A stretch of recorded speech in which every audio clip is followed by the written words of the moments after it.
What up, everybody? Good morning and happy Wednesday. Making a turn on this week. DK Show up on the air on your radio dials of 105.1 FM, 790 AM. Also available online, sportstalk1051.com. Stream it up over there. Also have the video streams that are up and rolling right now on Facebook, YouTube, Twitter, Instagram. Download the app, take it on the go. You got your smart speakers, smart devices, all that good stuff. But big thanks for making us a part of your start on this early Wednesday morning of July 10th. What do we got on a good old game plan for us this morning? Brewers, yuck, falling last night 12-2 to the Pittsburgh Pirates. We jinxed Colin Ray after having a little appreciation show for Colin Ray last night. I mean, he was good up until, solid up until the sixth inning. But wheels kind of fell off in the sixth with the Pirates putting up six, including giving up a grand slam. But Colin Ray, responsible for a lot of those runs, ended up picking up the loss. Official line: 5 innings, 6 hits, 7 earned runs, just a couple of Ks, 3 Ks to be exact. So yeah, it was tied up 2-2 going into that top of the sixth, and then Pirates putting on a little bit more insurance there in the eighth with 3 runs there. So bullpen maybe showing a little bit of signs of fatigue or a little worked out too much. Pat Murphy chatted a little bit about it after the game last night, insinuating that his bullpen a little bit banged up right now, and hopefully they can just get through these next few games here up until the All-Star break. This is a pen that absolutely needs a break, and hopefully they can continue to win some games here, though, because the Cardinals are just sitting 4 games back from first place for the for the division right now, 4 games back from the Brewers. So, but yeah, you kind of wonder with as much as the bullpen has been used and all the different injuries to starters and guys having to be openers and that sort of stuff starting to kind of wear on them a little bit. Uh, Going into this series, though, this actually kind of surprised me, a little bit of a nugget. Going into the series, Brewers relievers had a combined ERA of 3.29, which was third best in the major leagues, and their 1.21 WHIP was eighth best in the major league. But workloads have been going up. Pat Murphy saying certainly our bullpen is beat up a little bit. We got a bunch of guys on the shelf, and we've had that all year. Guys just have to be a little bit more consistent. The roles are kind of jumbled because there are so many injuries. I'd like to have them all have set roles. You're going to pitch the ninth, you're going to pitch the eighth, you're going to pitch against righties in the sixth and the seventh, and you're going to pitch against lefties. It was a little easier earlier, but right now we're going through a rough one. Now, fortunately, Devin Williams will be, it still seems like he's on track to return after the All-Star break. He had a live BP practice session on Tuesday, yesterday, where he pitched 25 to 30 pitches to a couple players, Bowers and Andrew Monasterio, in a live batting practice session. This was the first time Devin Williams saw hitters since going down in spring training. So, crossing your fingers, barring a setback, the next step for Williams could be some a minor league rehab assignment. So, still on track right now. Still on track to be back with the Brewers at the end of the month here. Bowers said that the changeup for Devin Williams is still elite, and then he was running a little cutter in to keep you off the fastball. The stuff is there for sure. So all signs pointing upward, but definitely still want to be probably a little smart with Devin Williams and Jared Koenig, who was that guy that was getting those opening starts. Then he got hurt, but it sounds like that he is getting close to potentially returning here as well. He expects to throw off the mound tomorrow, so hopefully we'll get him back. He could be ready to pitch in some games right after the All-Star break. DL Hall was trending towards potentially coming back, and he still may, but a little bit of a scare last night. He was in a rehab start for AAA Nashville, and he threw 54 pitches for 6 outs before getting struck by a ball on his forearm. Now, it seems like he avoided, a fractured arm or anything like that. It seems there I'm seeing contusion and such on that forearm, but we'll hopefully it won't be too long. And I mean, DL Hall adding him to the bullpen would be a nice little boost over there too. So, but yeah, bullpen maybe kind of showing some wear and tear here a little bit down the stretch right before the All-Star break here. But hopefully they finish this thing strong. Hopefully the Brewers can finish this thing strong, win this series against Pittsburgh, win this series against Washington. Don't let the Cardinals creep up even a little bit more here. Don't let it happen, all right? But Tobias Myers is going to be on the mound for the Crew tonight as they look to bounce back and hopefully even up the series and put themselves in a position to win the series tomorrow on Thursday there. So Tobias getting another start. He's going to be looking for his 6th win of the season. Currently 5-3 with that 3.52 ERA. So Tobias, we know he had that amazing month of June where he was pretty darn solid over there. He's looking to come back or bounce back from his July 4th loss against Colorado, where he went 6 innings, giving up 4 earned runs on 8 hits. But I mean, you look at again his final numbers from the month of June. He ended up going 4-0 with a 1.44 ERA. That final game against the Cubbies, where it was a no decision, he gave up 3 earned runs. That was the most he gave up in the entire month.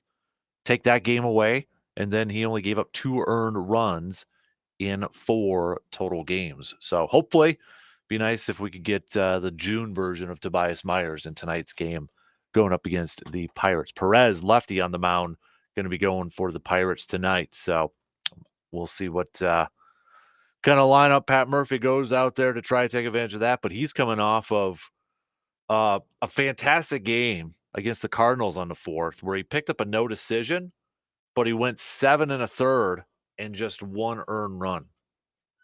Game prior before that, he just went 4 innings and 6 earned runs. So he's coming off of a pretty darn solid performance against the Cardinals there. Hopefully the Brewers bats can come alive and put up a big number against him tonight. So we'll talk some baseball, talk some Brewers. Twinnies game last night postponed. So got a doubleheader coming at you tonight between the Twins and the White Sox. Also, we'll continue our Packers training camp preview countdown, top storylines and such. We've hit up on 3 of them. Training camp opening up now a little about a week and a half here, July 22nd. So each day we've been kind of counting it down and highlighting the top storylines heading into camp. So we'll touch on another one coming up a little bit later on this afternoon. And speaking of the pack, we were going to wrap up we are going to wrap up still, but we were going to wrap up the first round for our voting for most underrated Wisconsin sports athlete of all time. But right now, between Al Harris and William Henderson, it's a little too close to call. Facebook, it was trending towards Al Harris. Actually, let me double check to make sure the votes are still there. But Facebook this morning, we've got Al Harris was leading the way, but on Twitter, William Henderson was leading the way. So a little too close to call. We got about 30, 40 minutes left. If you haven't voted yet, make your vote count because we're counting both Twitter and Facebook right now. So altogether, William Henderson with a slight lead over Al Harris in this matchup. So if you haven't voted yet, make sure you go on over there and get your votes in, okay? And then we'll kick off the second hour. Giovanni Gallardo taking down Gorman Thomas yesterday. Maybe I was a little surprised on that one. I thought maybe Gorman Thomas could squeak that one out, but Yo-Yo getting the edge and moving on to where he will face BJ Surhoff. So We'll get to our first second round matchup coming up a little bit later on. We'll announce that after we get the final votes here for Henderson and Al Harris. So if you have not voted, make sure you go to Facebook and Twitter to get your votes in. It is Wednesday, so we'll do a little business of sports coming up just past 8 o'clock here this morning. So we'll hit that up. What else we got on the docket here? The Eau Claire Express back after a couple of off days. They fell to the Rochester Honkers 12-9. Both teams, though, they'll be back at it tonight at Carson Park. If you want to check in some of that game, that first pitch is going to be at 6:35. If you missed our convo with manager Dale Varsho yesterday, that is up on the All Aboard, the Eau Claire Express podcast up at our website or wherever you get your podcasts. So let's jump right into it this morning here. We'll talk a little Brewers, and then we're going to talk a little Packers in the first hour here. So join in on the convo. Hit us up with some texts on that Shoe Doctors bullpen line, all right? 715-830-1912. Or you can hit up the video streams over there too, and hit us up with a message over there. So let's get things rolling. First break, and then we'll get the lead off going here. Talking a little Brewers, talking a little green and gold as we inch a little bit closer and closer to training camp. Stick around. We'll be back after these quick words.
We only have 2 more spots for the 1:30 tee time for the 4th annual Casper Classic. Still have a few more if you want to get in early at 7:30 and golf with Surveyor Sam and some of those guys over there. 10 a.m. sold out, but if you want to get in for that 1:30 spot for your chance to maybe win the title belts this year, head on over to sportstalk1051.com and click on, you got to scroll down a little bit, click on the logo down there for the golf outing and get your 2-person team in for just $90. $90. That includes a round, your carts, your meal, some drink tickets, all that good stuff over there. It's a lot of fun. And we sell out every year, and we're trending that way again this year. So make sure you reserve your spots over there. Big thanks to all of you who have signed up already. We've got a great group of partners here. Hy-Vee, first of all, Princeton Valley for hosting us again too. So Princeton Valley Golf Course, Zach, Josh, Allie, the entire team over there, Corey in the kitchen over there too. Shout out to all those peeps there. Hy-Vee is going to be doing the meal again, grilling out like they did the last couple of years here. So big shout out to Hy-Vee, Muldoon's Menswear, Gemco Surfaces, Resonance Branding Company, Park Ridge Distributing. Big thanks to those peeps there. Also thanks to Carpet City Flooring Center, AJM Automotive Service, The Elbow Room, Dodge Inn, Edward Jones, Financial Advisor, Kelsey Nicolai, Hannah Sellner Agency, American Family Insurance, Shepke Chiropractic, Shoe Doctor, Service Master, Chippewa Valley, Myron Construction, and VFW Post 305. Big thanks to all of you for partnering up and helping us out because we've got some big plans for Backyard Dreams, and we want to help out. So if you know of anybody or a team or an individual, especially with youth football getting close to starting up here, or maybe with the end of summer tournaments for Little League, some teams or some players, maybe need a little bit of help there for team fees or some equipment or whatever, reach out to us. We'll see if we can help out with Backyard Dreams. See if it fits what we want to do. All right, just hit me up with an email, shoot me a message, something like that. We'll get a hold of you. All right, so we're looking to help. We want to help. That's what Backyard Dreams is for. So if you're not quite sure what Backyard Dreams is, maybe this is the first time you're hearing about it, it's all the info up at sportstalk1051.com. Just click on the Backyard Dreams tab over there. But definitely looking forward to August 2nd coming up here too. So, and if you got if anybody can't golf, but hey, you still want to help out, maybe you want to donate a prize or something like that, we will definitely take that too. So, all right, let's get things rolling here this morning. Let's throw in a little baseball talk here. Let's throw in a little football talk in here. We'll lead off with some baseball. Again, recapping last night's loss to the Pittsburgh Pirates, game 1 of this 3-game series. For the most part, Colin Ray started off, solid. Both teams putting up 2 runs in the third, but it was that 6th inning.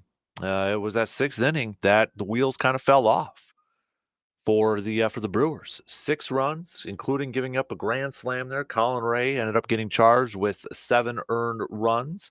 Wilson, even though he gave up the home run, getting charged with just 1.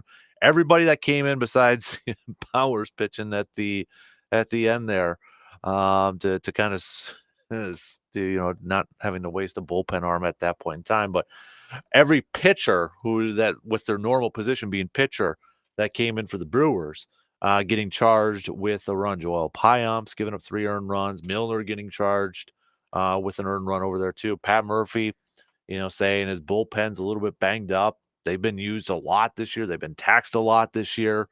And maybe now kind of catching up to them. They need this all-star break to come up here, but they got to grind through this thing first. I mean, you've got the Cardinals who are just sitting 4 games back from the Brewers for first place, and they're playing some really good baseball. The last thing you want this Brewers team to do is to limp into the all-star break and let the Cardinals, get a little bit closer or something. I mean, remember, was it a few years ago when the Brewers lost like 5 in a row to the Pittsburgh Pirates right before the All-Star break and kind of, let some teams back in there. So do not do that. Please, Brewers, do not do that again this year. With 2 games left with Pittsburgh and 3 left with the Nationals here, got to grind through it. With these next 5, you're going to get a nice break. You're going to get for a lot of these. I mean, everybody on the pitching staff here is going to get 5 days off next week, at least 5 days off next week there. So grind through it. Get through these 5 games. Get through them with W's, though, with wins. All right. Get into this All-Star break playing some solid baseball, feeling good about where your team is at. But this is also an opportunity, I think, for this front office. We talked about it a little bit the other day here for the front office to really look at this. And, we said, is the biggest need still a starter? Is it still that, or is it to a bullpen arm now? I mean, has it adjusted after the Brewers made a couple of moves to bring in some starters? You got guys coming back like Koenig and DL Hall. Hopefully nothing seriously wrong with that forearm, and hopefully he can be coming back here soon, because I think they're going to probably put him back in the bullpen instead of, I know he started off the season as a starter, and they still probably view him as a long-term starter, down the road. But right now, where could he help this team? It's probably coming out of the pen for the Brewers. So, they're getting some reinforcements back. So obviously with Devin Williams, and I know Pat Murphy mentioned he would like to have guys have certain roles. You're going to pitch the 9th. You're going to be the setup guy. You're going to be the guy that goes up against lefties or righties in the 6th and the 7th inning. With Devin Williams coming back, I think that kind of helps set that up. I still feel like Devin Williams might be, when he is back with the team, will they put him right away in that closing role, or will they probably put him into different, maybe bring him in on the 7th inning or something like that his first couple times just to get him, acclimated back in, because he hasn't pitched in a big league game at all this year. Hasn't really pitched in a game at all. I mean, spring training was the last time we saw him there. So, but once he gets back and once he's in the full swing of things, I think you can start to set those roles up. I mean, Devin's going to be the closer, but then maybe Trevor McGill's your setup guy coming up in the, in the 8th inning. And then maybe Hudson's your guy in those 6th and 7th inning situations, or maybe it's another guy that's not on this roster right now, or maybe it's like a DL Hall or somebody like that. The Brewers have guys, they've got pitchers that can give you a couple innings coming out of the bullpen. Koenig's a guy that can do that. DL Hall's going to be a guy that's can do that. Wilson's a guy that can do that. So they've got those options where they got pitchers that can give you a couple of innings if you need to. But as we said the other day too, are they the best options? You got options. You're going to have options when guys are coming back and healthy, but are they necessarily the best options? And I think that's where you still have, some questions. Maybe do they need to go out by the trade deadline and make sure they acquire a bullpen arm? Or, if they acquire another starter, one of those guys who is a starter maybe gets moved to the bullpen. Whether that's Tobias Myers, or whether it's Dallas Keuchel or whoever the case may be. But there's no doubt about it. I think, this is a bullpen that was asked to do a lot at the beginning of the season. A lot of injuries to their starters. Guys had to kind of transition into different roles. Wilson and such had to be stretched out as a starter. Guys stepped up, and for the most part, they stepped up. But maybe just last night was a little bit of a glimpse that there's a little bit of wear and tear, and they could really use this break. But again, they got to grind through this, and you got to finish this week on a high note. You got to win these series. You got to take advantage of you playing at home, where the Brewers have been a very good team at home in Milwaukee at American Family Field. Take advantage of this. Take advantage of this schedule. Take advantage of who you're playing. Okay, you're in first place. You got Pittsburgh coming in. Yeah, you got Paul pitching tomorrow. All right, everybody's paying attention to that. But you're the better team. Win this series at home. Win this series this weekend against the Nationals at home. Head into the All-Star break feeling good. And then you can rest some guys. Guys are going to get a nice break. They're going to be able to relax and not have to do a whole lot with their arms and shoulders. All right, they can rest up there. And hopefully by that time too, We're going to get a Koenig back. We're going to get a Devin Williams back.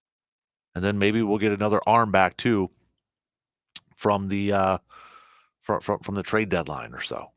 But game 2 tonight, Tobias Myers on the mound.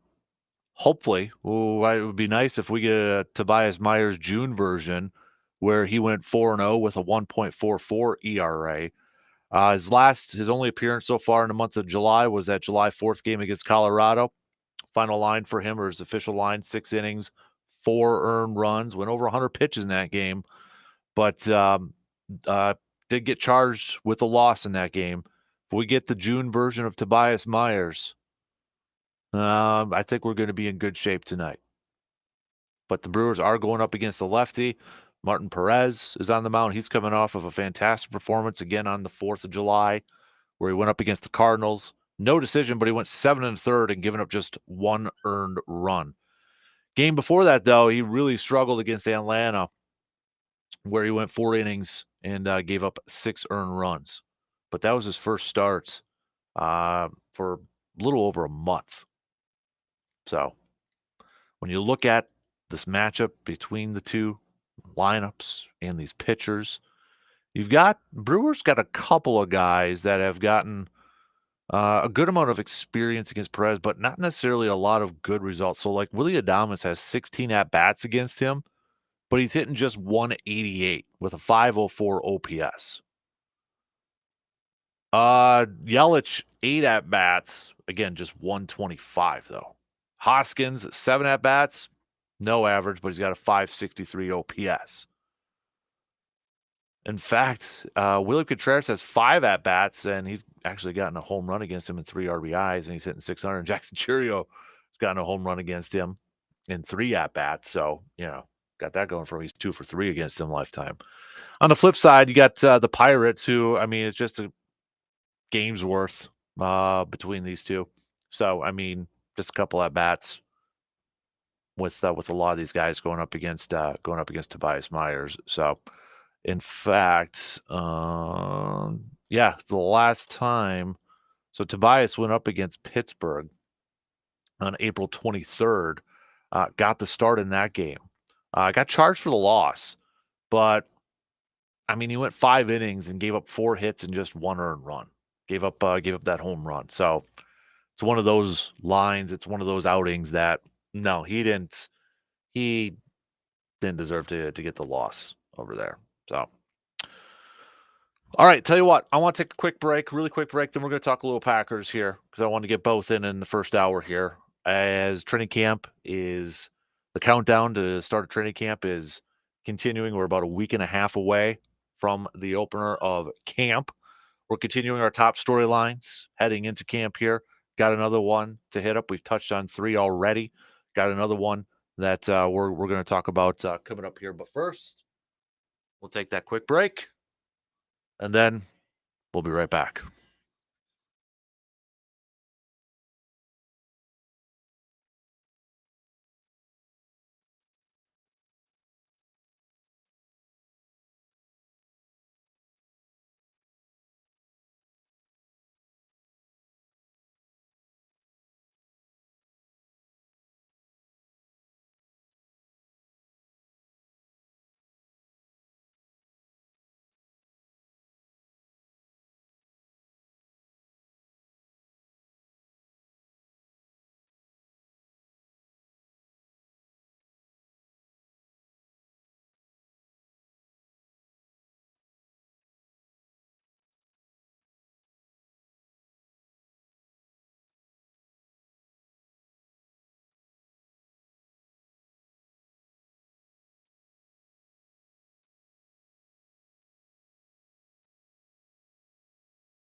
Countdown to camp continues this morning as we get set for Packers training camp opening up on July 22nd. We've been going through some of the top storylines. Obviously, there's quite a few. I think we could kind of probably even come up with more than 14. We started off with 14 because when we did this thing on Monday, it was 2 weeks till. So we were like, okay, 2 weeks, 14 days. We'll do 14 days worth. So, or 14 storylines, excuse me. We've touched on Watson and Stokes and soft tissue injuries. Have they turned the corner there? We've talked about Matt LaFleur and with the offense that he has in place. Yesterday we talked about Jeff Hafley. So we've been looking at, position groups and position groups, players, bunch of different stuff. So there's not really just, we're not doing like the top 14 players, the top 14 coaches. It's kind of everything on here.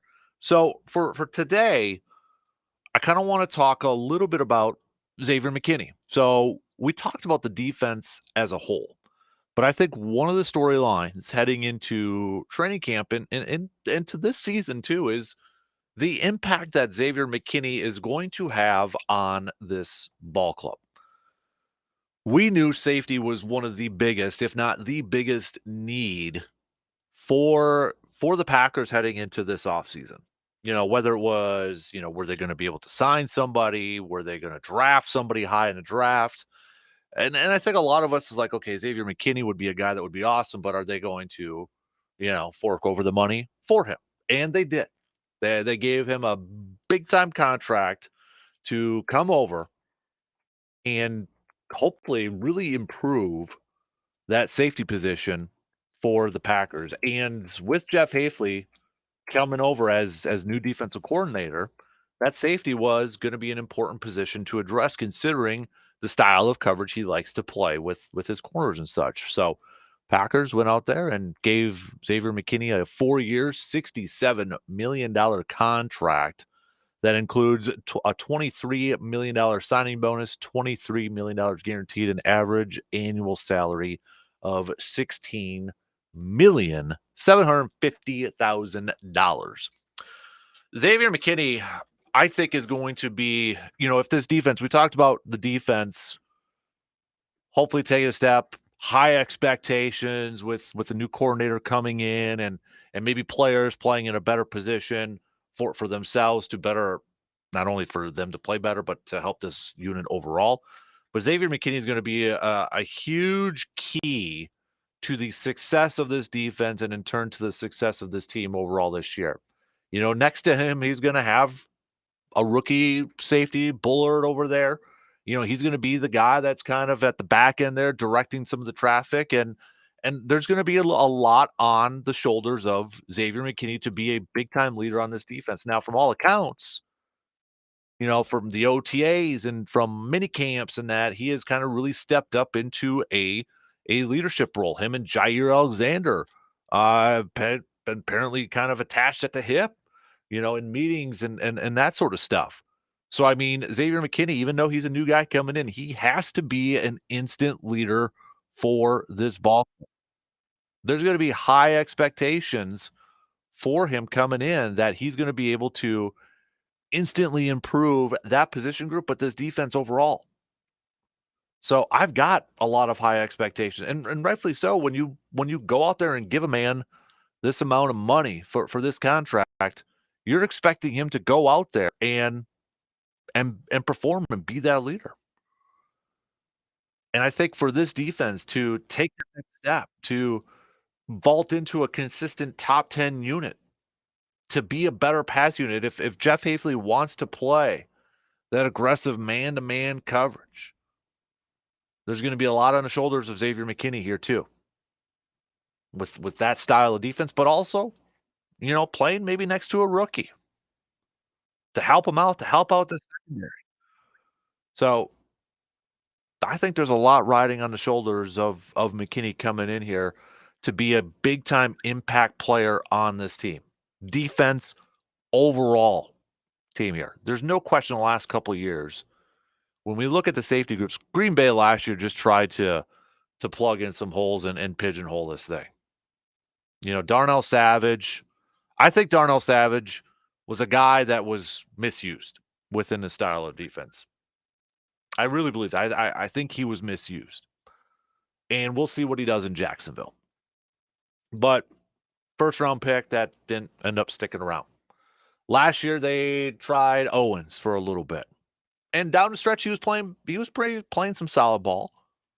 But is he a difference maker? I think you need a difference maker at a safety position. With the style, with the way the NFL is played now, I think you kind of almost need that difference maker at the safety position. I don't know if Owens is a difference maker.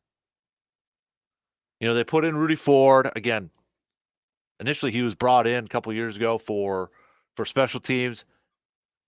Dallas game was a couple years ago, ends up with a couple picks, and you know, he didn't really kind of got an opportunity to be a starter last year, didn't run away with that. So they tried different variations. They tried putting in different safeties here, and nothing just worked. Nothing just worked with that group. You know, they had Adrian Amos for a while there too, after, you know, Goody's free agency splurge when he first came aboard, when he signed up Zadarius and Preston and such. But even Adrian kind of just great first couple years, solid couple years to begin it, but then just nothing after that. Didn't really last that long, if you will. They need a difference maker, and they're counting on Xavier McKinney to be that difference maker in the back end of this group. I think he's got the tools to do it. I mean, you look at last year, what he did with the Giants, played in every game, started in every game, couple of picks, 3 interceptions there. We can go through the passer rating that he's allowed. I mean, the numbers, they tell the story there. Now, hopefully with this new contract, he can live up to it. But if Xavier McKinney goes out there and plays at an all-pro level, plays at the level that you know, we've seen him in his early part of his career that helped him get this deal, that's a huge boost for this defense. It's a huge boost. And I think what's going to help is, again, Xavier McKinney playing in a style of defense that and playing under a coordinator that it seems like is going to put him in a position to succeed. I'm excited to see what X could go do out there. And I hope that he plays up to that contract.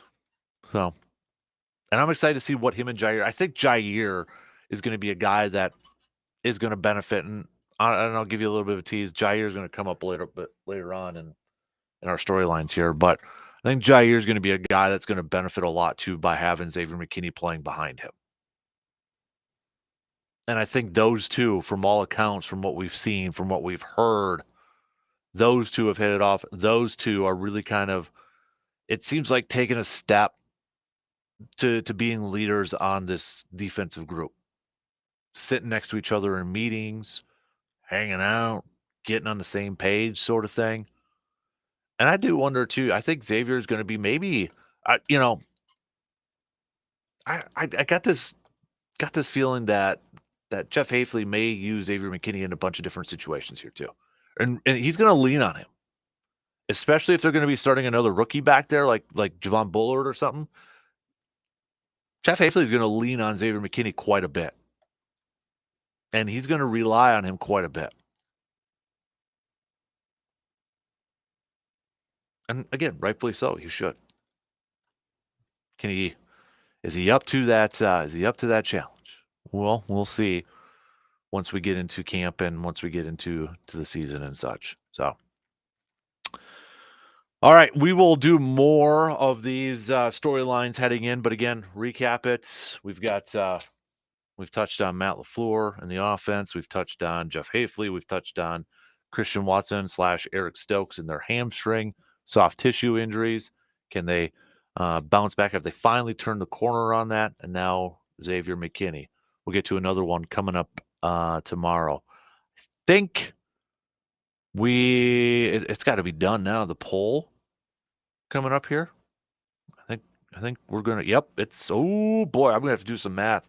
Al Harris had a late push here, so I'm gonna have to do some math here coming up during the break here.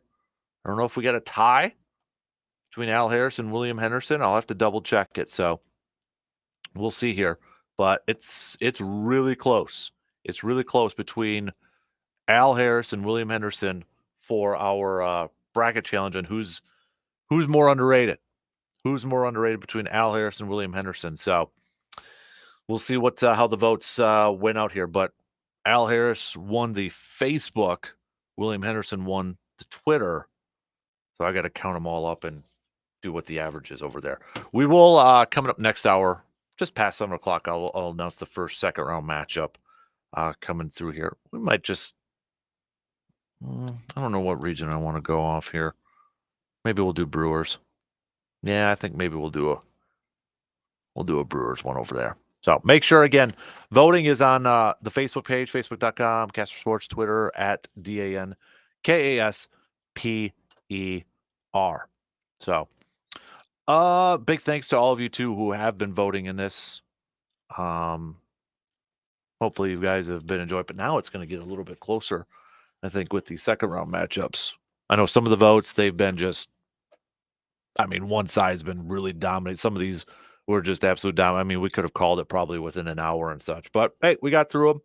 And now we're on to the round of 32 here, where some of these matchups are going to be a little bit closer. All right. We're going to get back to some more Brewers talk coming up a little bit later on here. Brewers game 2 tonight. Tobias Meyer is going to be on the mound for the Crew, looking to help the Brewers pick up a win and hopefully put them in a position to grab the series win tomorrow. Paul Skeen's going to be on the mound for Pittsburgh tomorrow there. So this kid, 21, comes in, plays not even a year, number 1 overall pick last year. Now he's already in the major leagues, and he's all-star this year. Brewers accounts tweeting him and tweeting a picture of him meeting Euchre. I mean, this 21-year-old kid, I mean, sky's the limit for him right now. Kind of living the life right now. So, but I mean, now you got, I'm sure there's a lot of Brewers fans that maybe want to go to the game Thursday or are going to the game Thursday just to see the opposing pitcher, Paul Skeens, over there. So, but we'll talk some more Brewers as we head into this game 2 tonight here. So, also we got some business and sports coming up just past 8 o'clock.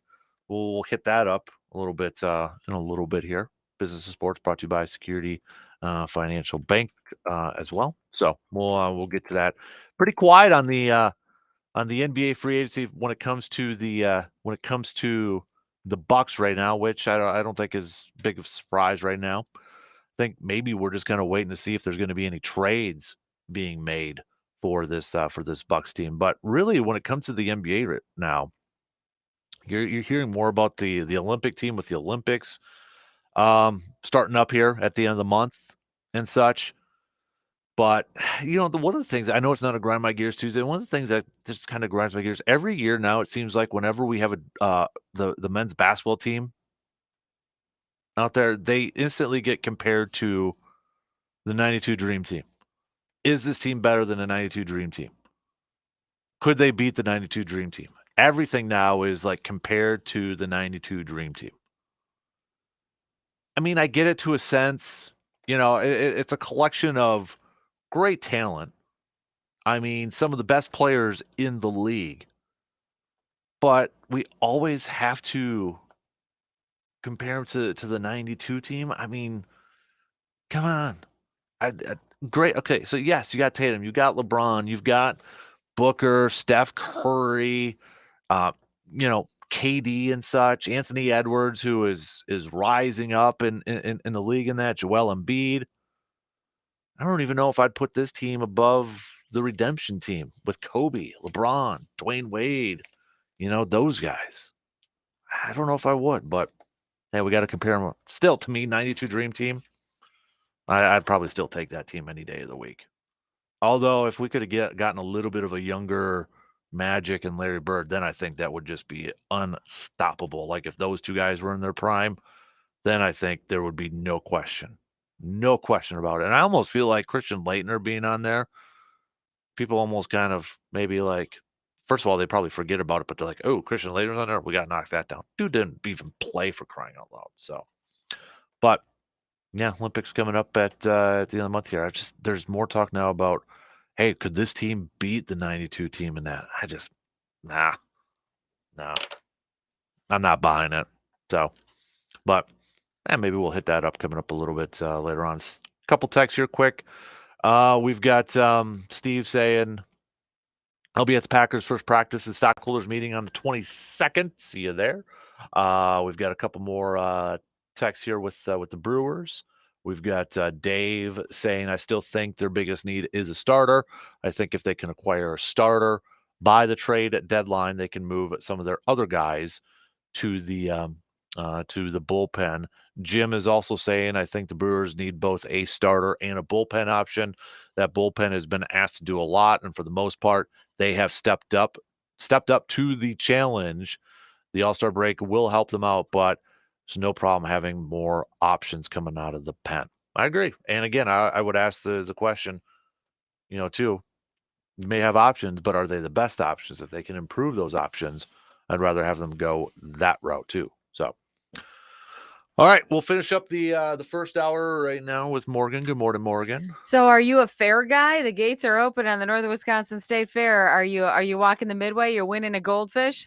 I don't want to win a goldfish because we still have a goldfish that's like 3 years old right now. From the fair? Mhm. Those things are hardy. It goes this two big ways. now. They're either dead before they get out of the bag or they live forever. Right. They're like but weirdly bionic and require nothing and keep growing. Mhm. So you have a 3-year-old fairfish. That might be a record. I know. I'm trying to kill that thing. Does it have a name? Hudson's got a name for it, but I don't know what it's called. Fish It fry. might be Goldie, but it's not gold anymore. It's white. It's grown so much it's changed color. Yeah. You're gonna have to fillet that thing one of these I Fridays. know. I kind of want to go fishing for it once. Yeah, you could see if it'll bite and reel it in. Yeah. Still in the same little jar you brought it home in. Yeah, right. No. So you guys making the trip out there? Yeah, definitely. Probably on Sunday. Okay. Yeah. So what's the highlight for the Kasper family when you're making He the doesn't rounds? like rides, so we won't No? do rides. It's mostly the games. Okay, so are you a balloon popping family? Are you a skee ball? I wish he likes skee ball, but that one's almost ridiculously hard to try to win a prize at. So we do the skee ball at Action City, and that one's a little more legit. It's not quite as hard. Yeah. I wish I'll say this every year. The balloon one with the darts, please bring back the frame photos. Oh, yeah, with the weird airbrushing? Yes. And every once in a while, they had some feathers clipped to them with that really severe alligator clip that used to, like, pretty much sever your finger if you put it on. Yeah, I remember that. That was an era. But usually it was airbrushed, like, kind of unicorns, a lot of wolves, maybe some deer. Like, I would get a sports one. I remember I got a Shaq one. It had, like, the paper frame around it and everything. Okay, yeah. So that's what I bring those back. Well, we need some decor in here to add them on there. So a collision of your two worlds, sports and the fair. I found this for you. Do you know our state fair in West Dallas actually had the Packers play there? They played for the first time, 1934, infield of the Milwaukee Mile. But in the 1939 NFL Championship, they played in front of the grandstand at the fairgrounds, and 32,000 people there for that. Now, do you think that's something that would make a comeback if we brought back instead of these big concerts that a lot of fairs have, if you brought a big sporting event into the shows? Well, I mean, even the Chippewa one has a little Packer history there. Oh, yeah? It was so Chippewa Marines had like a town football team. The Packers played a preseason game against them. I did not know that. Don Hudson's first game as a Packer was there. Professor Kasper. But it was a preseason game, so it doesn't get counted, but that was his first action. Oh, yeah. Johnny Blood McNally, who's a Pro Football Hall of Famer, played for the Chippewa Marines as a way to get back on the Packers as a tryout sort of thing because Lambeau didn't want him back, but then Johnny Blood had himself a good game, and then Lambeau re-signed him. Johnny Blood's still one of my favorite names to see on the ring at Lambeau. River Falls native. And New Richmond native. Look at you warming up for your Packer professorship. I know. That's why I want to teach class. You could. I would take notes on that. That was a good little You go to the lesson. Packers Hall of Fame. I would love one of these. It's about 20 seconds. But you go to the Packers Hall of Fame. They actually still have a poster of that game. Really? Chippewa Marines and the Packers, yes. Wow. You know what else they still have there? Goldfish that they won back in the 1939 I'm going to fair. mount that fish. It's a green and goldfish, actually, in the Packer History Hall of Fame. Yeah. There you go. There's your history nuggets today. So. All right. I took notes. Pop quiz later, guys. 1 hour in, 2 more to go.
Second hour kicking off this morning. Big thanks for tuning in wherever, however you may be tuning in from. Coming up next hour, actually, we'll do a little business of sports coming at you. So we'll get to that. We've got more baseball talk as well. The final week before the All-Star break here. You Twins fans, no game yesterday. Got a doubleheader today. Let's play two against the White Sox. Brewers will be back in action tonight, hoping to bounce back from their loss against Pittsburgh. Tobias Myers is on the mound for the Crew tonight. Also, oh yeah, hey Luke, how you doing, man? I didn't see it. Looked like the lights were shut off in there at first. We're here. How you doing? Lights are on. Yeah, doing good. Well, I've been up since 2:15, so Not a boy. Yep. Welcome to the club. So yeah, one of those nights. awesome. Thing is, I went to bed late too. Well, that's your fault. So yeah, kind of. Were you at the Express game last night? I was. Mm-hmm. Did the anthem. Mostly got it right, so that's good. Do you time yourself when you do it? I do not. The thing is, I think about that when I'm singing. Like, am I doing doing like a shorter version? I'm not one of those who's going to drag it out. Mm-hmm. You know, like Bleeding Gums Murphy for those who know Simpsons. I no, like it's easy as a singer to want to like milk the whole thing. You're like, yeah, here we go. We're just gonna float. Don't do that. Just sing the song and be done. And you know what? It works. So I've never timed it, but I think, I've had videos taken of me over the years. I could probably time one of those, but I'll do it next Tuesday's Greatest Hits 98.1 night. Of course, I'll sing for that one. So we'll time that. Okay. You wanna do a prop bet on that? No, but thanks for asking. Classic Super Bowl thing. Mm-hmm. Minute 20. I wonder if I can get it to a minute 20. That'd be a fast version. Yeah, it would be. Yeah. All right, so we're gonna call it right now. William Henderson barely edges out Al Harris in our final first-round matchup for our most underrated Wisconsin sports athlete of all time. So Henderson moving on over Al Harris, finally calling it right there. So Okay. we are now officially into the second round where voting is going to get a little bit tighter and such. We'll announce the first second round matchup coming up in just a little bit here. So I want to put it up on Facebook later on. So baseball wise, first of all, Olympics starting at the end of the month. How amped up are you getting for the Olympics coming up here? It's picking up. Is it?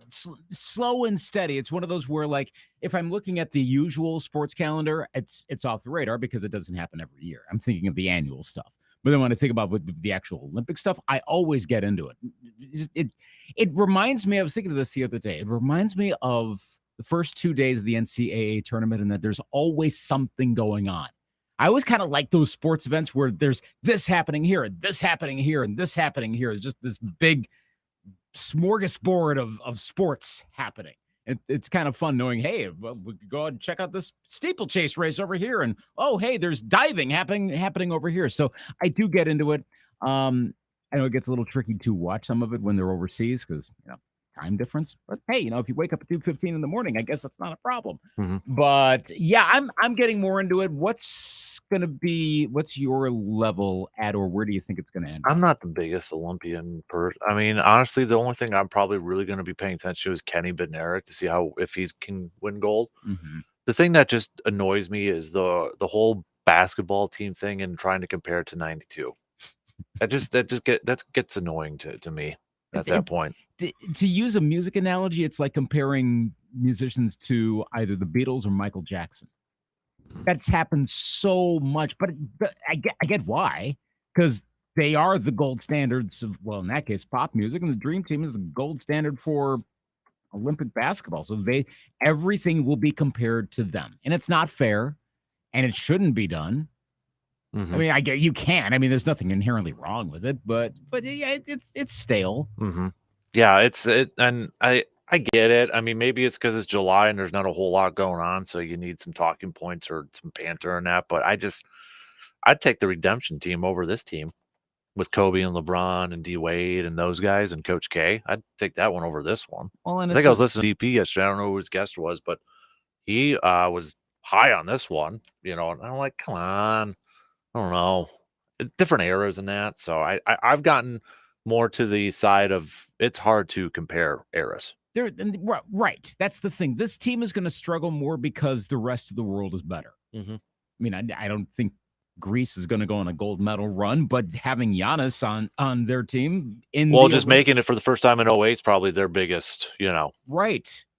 accomplishment. So. Yeah, but automatically that's a more significant team, to say nothing of the other countries around the world that have legitimately gotten better at basketball and have a lot of that NBA talent. Mm-hmm. So yeah, Team USA will struggle a bit more, but that's not necessarily to mean that they suck. No, it's because the game has grown. Mm-hmm. Mission accomplished for the NBA. Watch the Olympics. Throw it out to the rest of you. For those who are watching the Olympics, what is the main thing, or what will you be watching? A lot of people talking, it's not even for this year, but the conversation's back to the flag football team, right?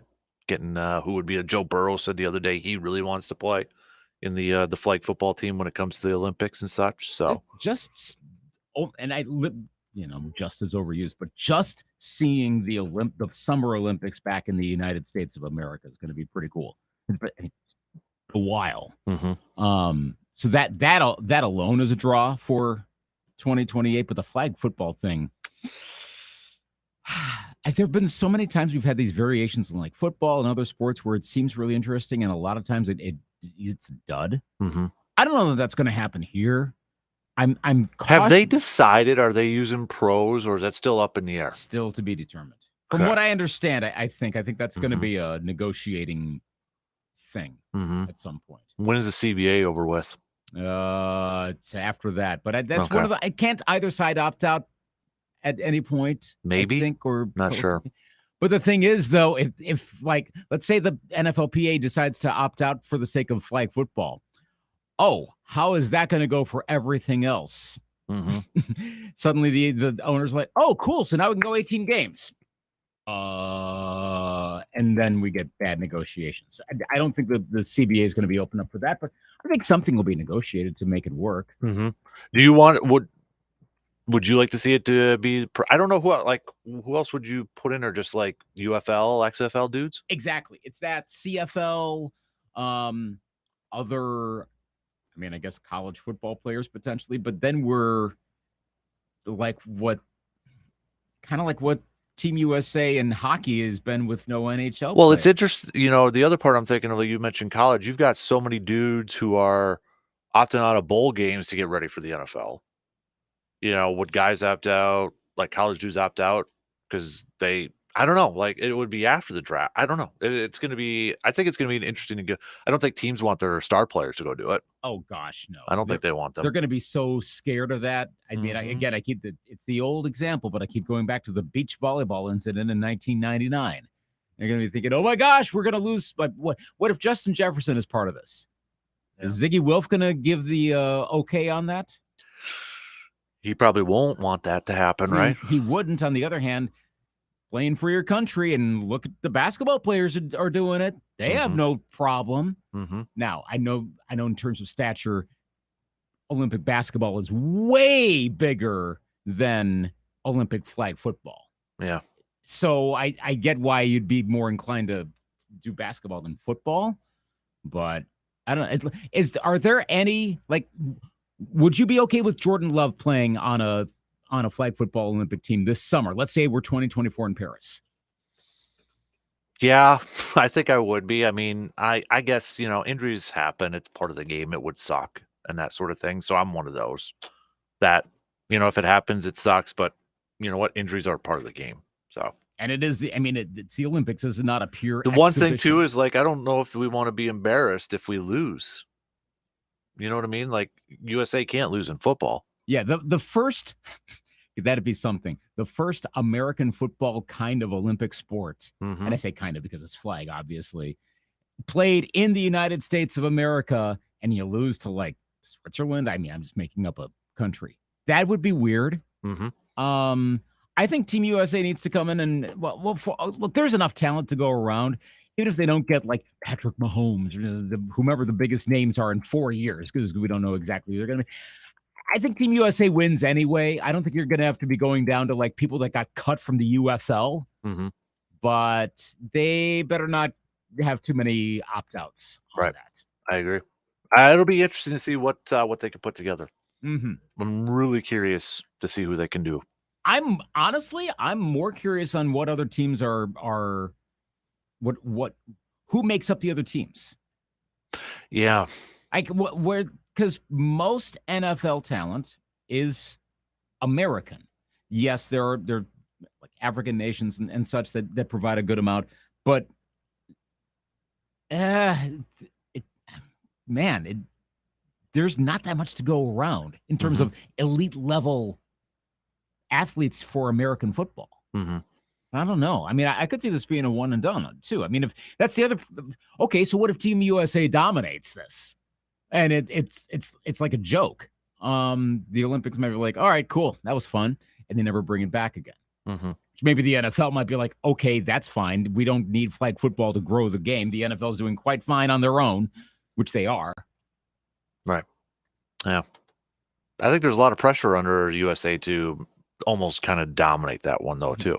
It kind of has to be like, well, okay, go back to 92, the Dream Team. I know that was obviously not the first basketball appearance in the Olympics, but it kind of has to be something like that.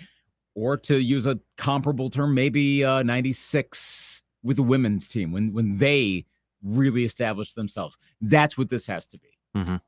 Short of that, yeah, you got a problem. Right. Yeah.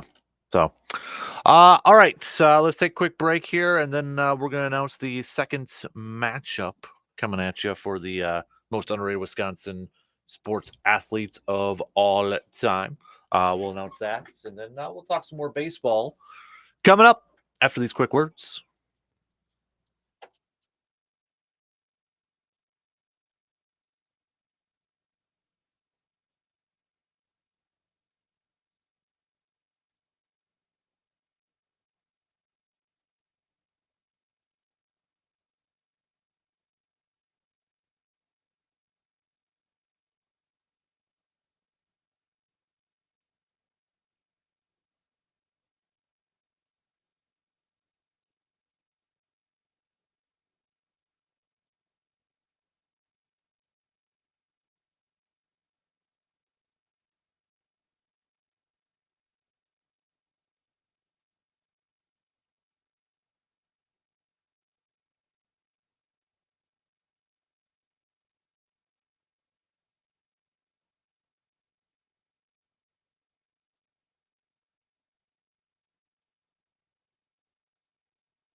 All right, since we had a close green and gold one here, I'm really gonna put some of our listeners in a tough spot here with our first matchup in the second round. So here we go. You ready for this one? Okay. Because these were a couple of very popular nominations. We're gonna go, and again, you have to vote on these on Facebook and Twitter, and so I'm typing them up right now on Facebook first. Chuck Cecil versus Paul Kaufman. Wow. That's a round 2 matchup right now. So all of you, 80s Packers fans, here you go. Now you got a tough one to go for. So I'm typing it up right now. This is the thing. I got to use my phone to do a poll.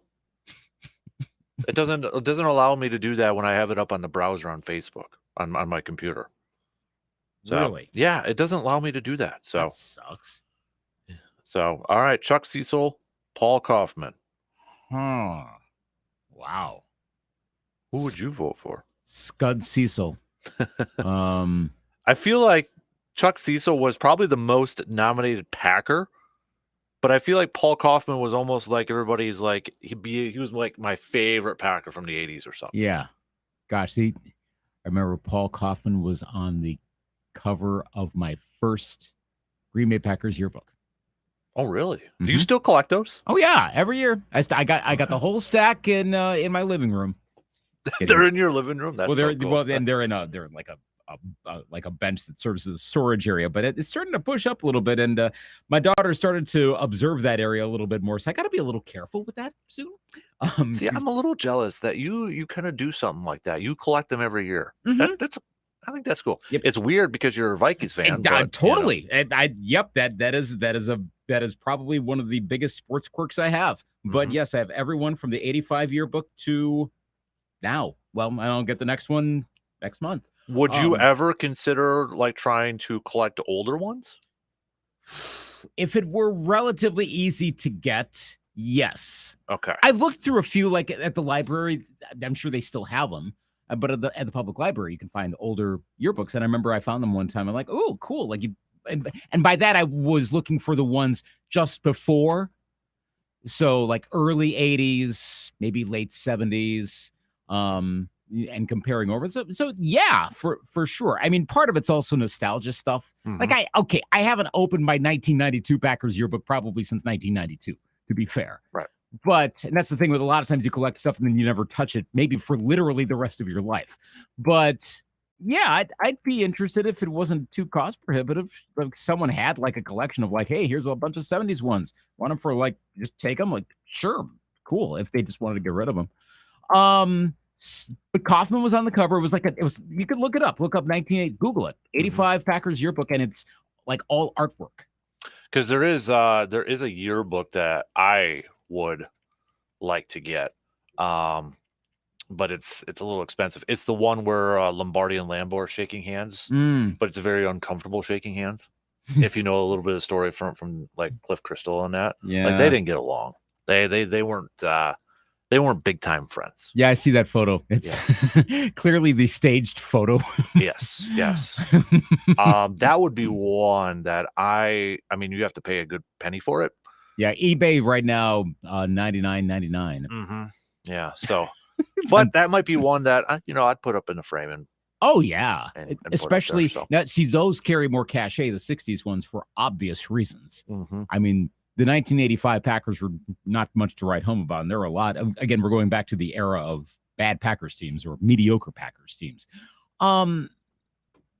So yeah, we may have already pushed this a little more in the Kaufman direction just because we started talking about that. But that's part of the reason why he was on the covers. I mean, Chuck Cecil never made a cover, but that doesn't mean he was a bad player. You could only put on like one or two, maybe three players at a time. It's usually how they've done it over the years.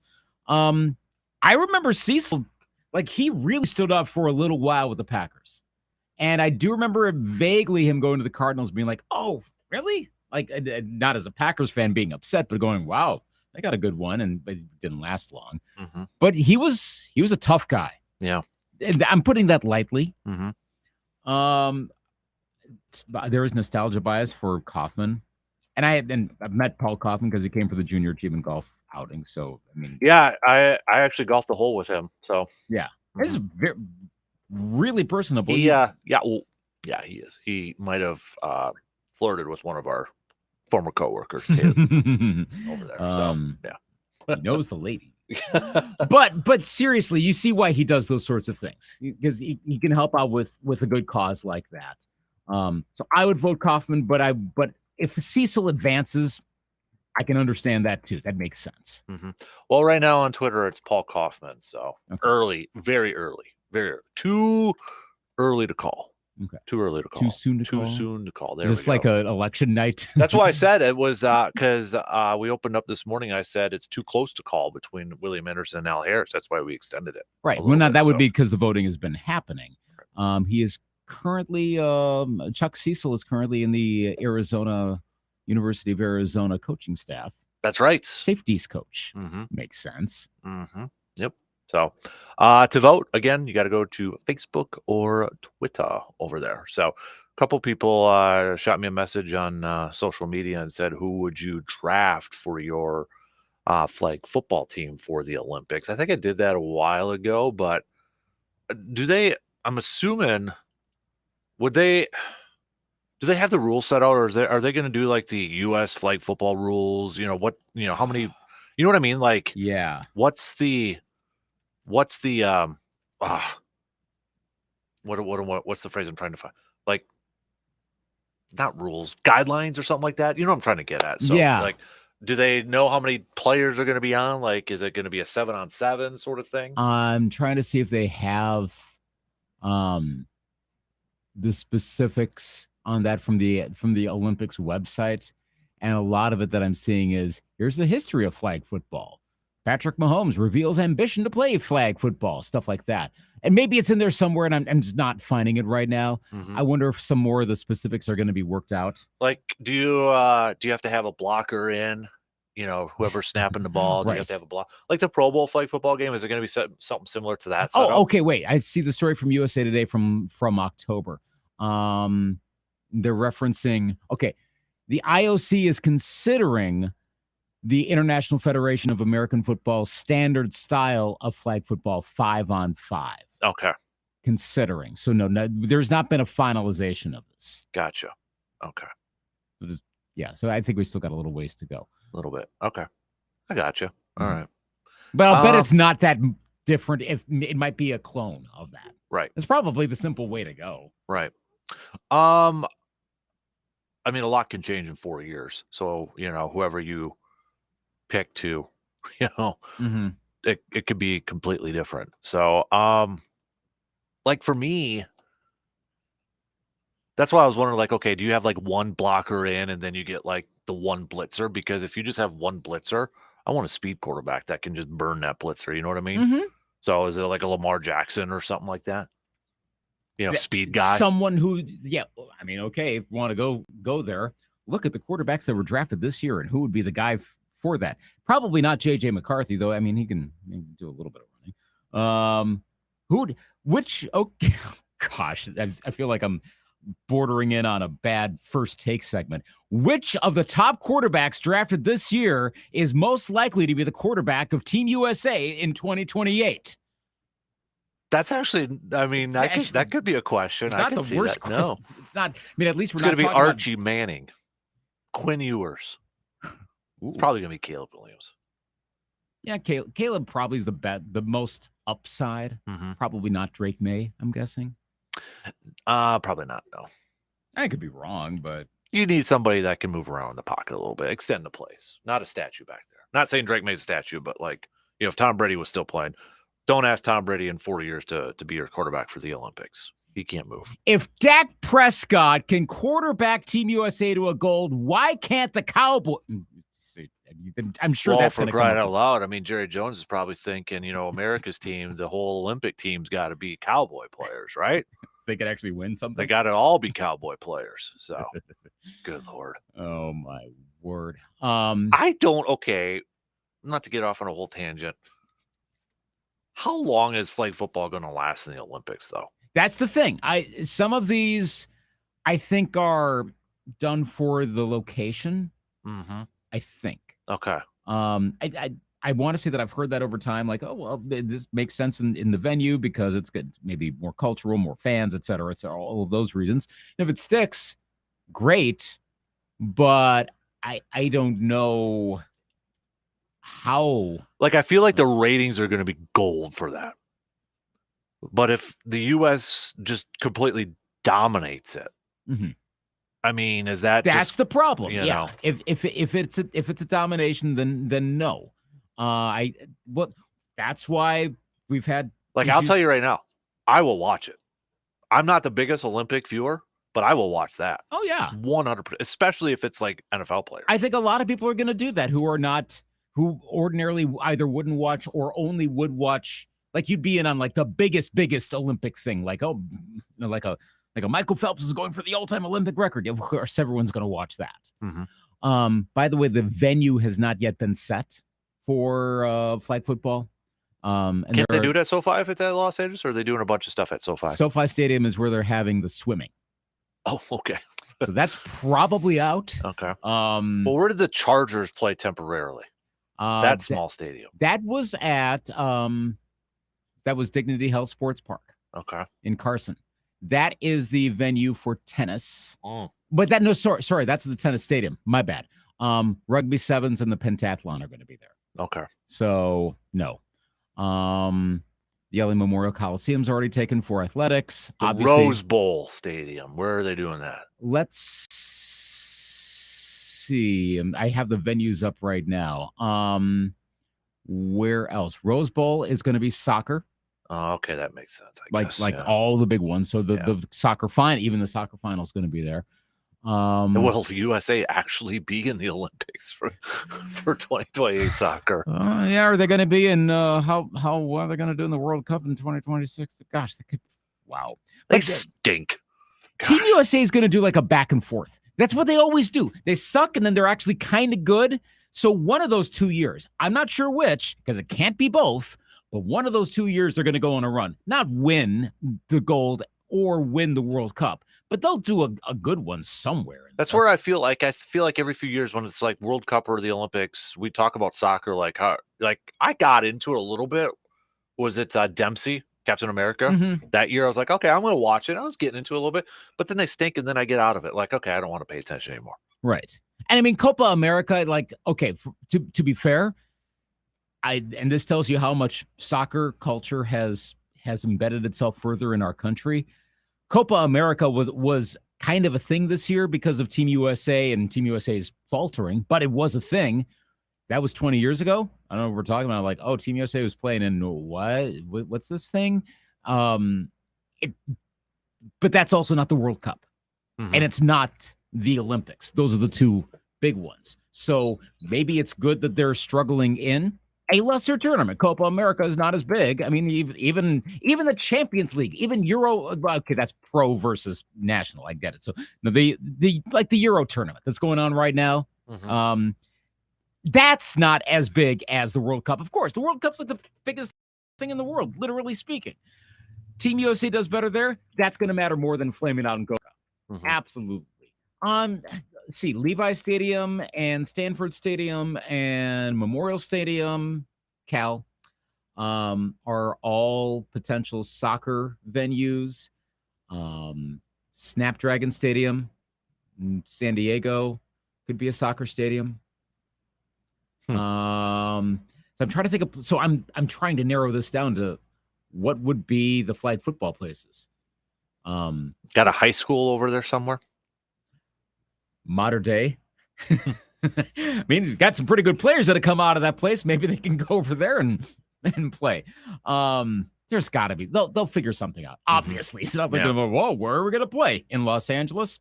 Right. You'll find a place. So to be determined, though. I don't know exactly when, but I'd imagine within a couple of years we'll know for sure. It just won't be in a big, legendary American football venue, which I'm a little disappointed in that, but soccer's got dibs on this one. Yeah. No, I get it. I understand it too. So, but yeah, I think, I don't know. There's going to be, I think, dudes on this team that are still not even in the NFL right now. Oh, totally. Absolutely. Interesting. Yeah. Put the cheetah in there. Got to have Tyreek Hill. I think the biggest thing is you want speed in flag football. That's the thing. Who are the fastest people? Speed is what we need. Got to have speed. Greasy, fast speed. Rocky 2, anybody? Speaking of movie references, my wife was watching Sandlot last night going to bed. I've watched that movie probably 20 times the week I was gone because Hudson is addicted to that and Rookie of the Year right now. So, and he rewinds certain parts to it. So, was that the first time you watched Sandlot? No, I watched it, about a decade ago or so. Okay. But she'll break out the "You're Killing Me" Smalls thing every so often. So at first, when she was starting to watch it, I'm like, "Why are you into the Sandlot?" I'm thinking, why wouldn't you be? That is one of the greatest cinematic movies of all time. It's got one of the best life quotes in it. But that is true. One of the best life quotes. Do you know what I'm referencing? Remind me.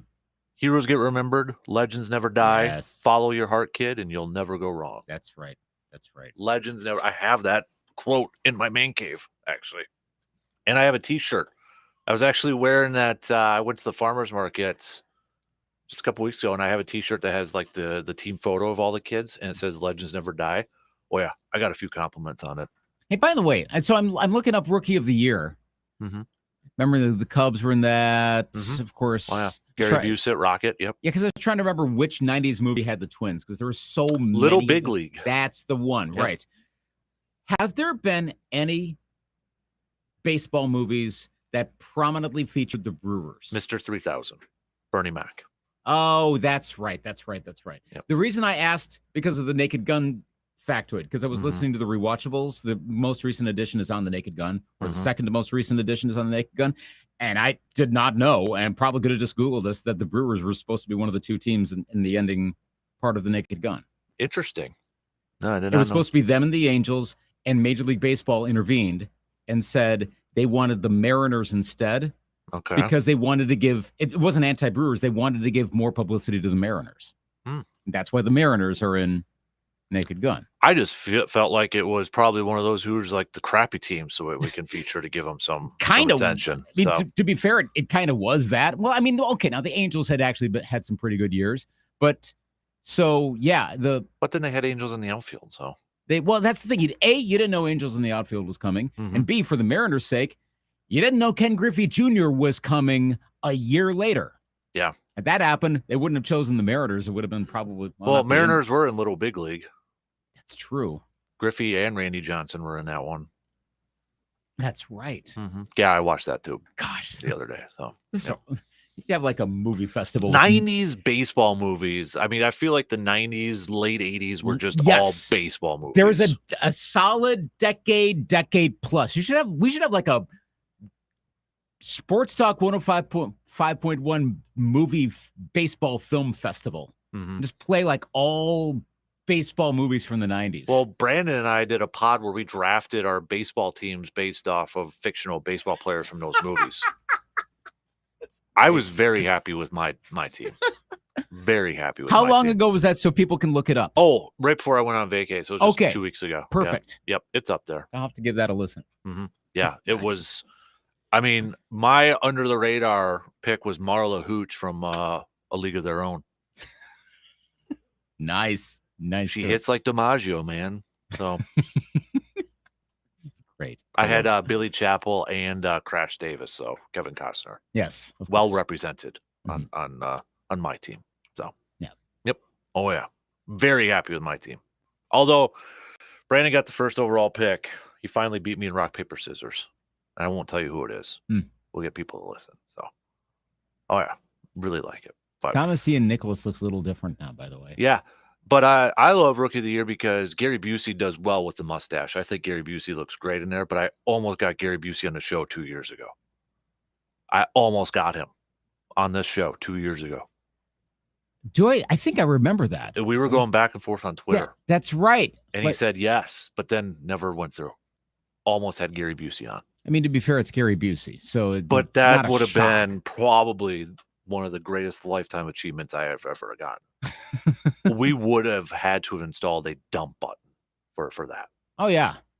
7-second delay. Yeah. Or we would have had to do it off air. But that's the right move. God, Gary Busey. Utah, give me 2. Oh boy. Oh boy. One of the generation's finest actors ever. Philosophers out there too. Mm-hmm. So, all right, we've gotten on a tangent enough there. Renaissance man. Yes. Does he still sell posters of his quotes? I think he does. We might have to buy one and put it up in here. You would probably so. Let me see if I can find one really quick here. Remember the Amazon Fire Stick commercial he did? No, but I need to look that up. He just turned 80, by the way. What? Mm-hmm. A week and a half ago. Oh yeah, he's still got those posters. Oh yeah. Oh my goodness. Change. Creating happiness and new guiding energy. I can't say that one on the air. So no. I can't say that one on the air too. Yeah, there's some good ones over there. Oh boy. All right. That was a solid mustache though. If anyone doesn't know, Google it. Also too, baseball movies, the under the radar supporting actors is always the play-by-play caller too, if you think about it. Mm-hmm. John Candy, Bob Uecker, obviously too. So yeah, got some good ones there. Yep.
Just 2 more spots opened up or I shouldn't say just opened up, but we have 2 more spots available for the 1:30 tee time Casper Classic. Only 2 left. So if you want to nag or I guess grab those spots, you better head over to our website, sportstalk1051.com, and sign up. $90, 2-person team there. We sell out every year, and we're trending that way there too. Title belts are in. They're in my office right now. If you think you can win it, better sign up and get those last 2 spots remaining. It's going to be a lot of fun there.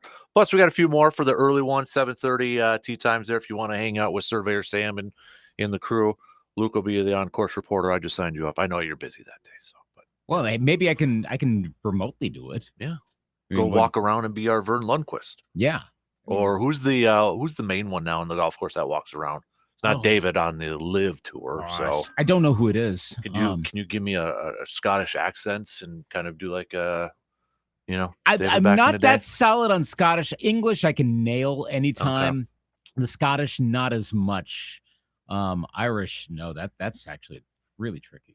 I could, but I could do an English accent if you needed one.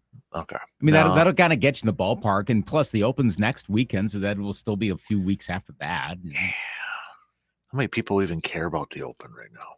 I don't know. Were you surprised that Tiger Woods apparently turned down the Ryder Cup captaincy? Apparently, a little bit, but maybe I don't know. Maybe he doesn't want to be captain per se. Does he think he can still play at it? I would hope not. I mean, I was surprised to see Keegan Bradley was. I'm like, because I guess I'm of the notion it's a veteran guy. Keegan's my age, for crying out loud. So I mean, that's a little young. I was surprised that he got captain for the Ryder Cup. Gosh, I didn't even really hear too much of Bradley. That tells you the level of. I mean, I know who Keegan Bradley is, of course, but the prominence of it, right? Kind of like okay. Stricker totally got when it was at Whistling Straits, right? That one just made complete sense, and it was a home run one, obviously. But yeah, I was a little surprised at that, and I guess there was some reports out there that Tiger turned it down. So, but I don't know if he ever will or not. I think he will. I mean, he was like vice captain or coach or assistant captain or something. So I don't know. Interesting. Yeah, that's a little perplexing, but maybe he might be in that halfway point of like, I could eventually be a captain, but I'm not there yet because I'm still competitive. Yeah, maybe he wasn't ready to commit right away. It's 2025 and that, but maybe down the line, maybe. So what's the oldest Ryder Cup captain we've ever had? I mean, Jack was a Ryder Cup captain, wasn't he? Ryder Cup captain. I kind of need to look that up because, like, is there a certain age? Not that there's a limit, but is that one of those where you kind of have to be not necessarily a senior like tour guy, but you don't want to be too old either. Like you're not having 70 somethings, for example. Jack was captain in 83 and 87. Okay, well, so he was 47-ish or so around that time? Because wasn't he 46 when he won it in 86? Yeah. Or around that age. Lee Trevino did it in 85. And then, Nicholas did it back in 87. Yeah, he was 87. So, 47 and 87. I don't think you get too much older than that, though. And Tiger's that age. So, but then again, I don't think just because Tiger's a 50-something means no. Right. No, I don't think so. Right. He could do it again in 2029. I'm looking through the list right now to see. Jack did it twice. Was there multiple you know what I mean? Like guys who did it multiple times. I'll have to look at it later. So, but Tom Watson, there was a big break between Watsons. He did it in 93 and 2014. Tom Watson was up there. Yeah. At that point. Yeah. Because, you said 2013? 2014. 2014. Yep. He first did it in 65. Yeah, 93. And then was that also too because they lost the last couple? Davis Love was right before. Corey Pavin, good Lord. And then Paul Azinger won it in 08 against Nick Faldo's group. Yeah. So, okay. So, Tiger's got a long time to go. Tiger can do whatever Tiger wants, and if he says I'll do it this year, that they will do whatever he wants. Of course. So. Well, and also, look, Tom Watson's one of the most enduring golfers of all time in terms of age and competitiveness. Remember in 2009 when he almost won the Open? Oh, yeah, I was rooting hard for him. I think everyone short of like family for – who was the guy that won that year? Again, thanks to the Google, we'll have the answer. Yeah, because I definitely remember watching that one and be like, oh my gosh, is he really gonna? Stuart Sink, wasn't it? Stuart Sink won the 09 Open. Was it 09 though? Stuart Sink won it. Yep, correct. Yeah, okay. So short of Stuart Sink's like probably friends and family, I think everyone was rooting for Tom Watson. No offense to Stuart Sink, and for real, no offense to Stuart Sink, but it was Tom Watson. But yeah, Tom Watson finished. Oh man, I remember watching that. Like, come on, Tom. So someone like a Tiger Woods who will, I mean, you would think would have ability, even with all the injuries, to succeed later into his 50s. Forgot they went to a playoff that one too. Yeah. So yeah. You're like, oh my gosh, you could. Ooh. Yeah. So close. Mm-hmm. So close. Oh, maybe that's what's keeping Tiger going. Maybe. For real, maybe. Mm-hmm. Maybe he's thinking he can keep doing it well. That's probably the reason why. Yeah. Luke asking how much would the senior tour benefit if Tiger joined? We talked about that a couple weeks ago because there was those news reports out there that Stricker was really trying to get him to join up, and that was also around the same time that PGA was giving Tiger like automatic entries, like he doesn't have to qualify, like he just gets it's the Tiger entry essentially. Yeah. But yeah, they were talking about that. That was a couple weeks ago. Steve Stricker was really trying to promote it. And yeah, captain or a Champions Tour was like, yeah, we'll do whatever Tiger wants to get him over there. So that's why I said too, like if he goes to the Amphitheatre Championship and they change that format, that there's a rumor that they're changing that format to where it's going to be a team. It's a buddy. Stricker would have Tiger Woods, and I would go down there and watch that 100%. You'd finally get to see Tiger. I would finally get to see Tiger, obviously not in his prime, but I mean, if it's Tiger and Steve Stricker paired up for the AmFam at the new course that Stricker's putting together, TPC Wisconsin, oh, good Lord. The crowds there would be off the rails. Yes. People would be viewing that. Absolutely. And Stricker and Tiger are good friends, so you might have to camp out there for a week to get a good spot. It'd be like Bethpage Black, where people have to like pull up in their cars in the driveway there and just, sleep overnight to get a tee time at Bethpage. Yeah. That's how it probably would be for a lot of that. It probably would, yeah. And I know Bob's talked about it too because he knows that course, and he's like, yeah, there's not like no parking. So that'll be fun. At some point it's going to happen, I think. Maybe not imminently, but soonish. I do think Tiger's going to play on a Champions Tour. I think he's going to play maybe just the majors on a Champions Tour, but unless he doesn't want to do it at all, of a full-on retirement, I think he probably will. I think he'll do some. I think like he will do some of the majors and then some maybe tournaments for friends like Stricker, like at the AmFam. I think he'll do that. He ain't going to do a full-on schedule. There's no way. No. So, but Champions Tour I think it would benefit, no doubt about it. I mean, anytime you put Tiger somewhere, it's going to benefit it. Why do you think he's getting automatic exemptions to tournaments now? Because they know he benefits it, even if he just plays 2 rounds and he misses the cut. Because he's still the draw. We know.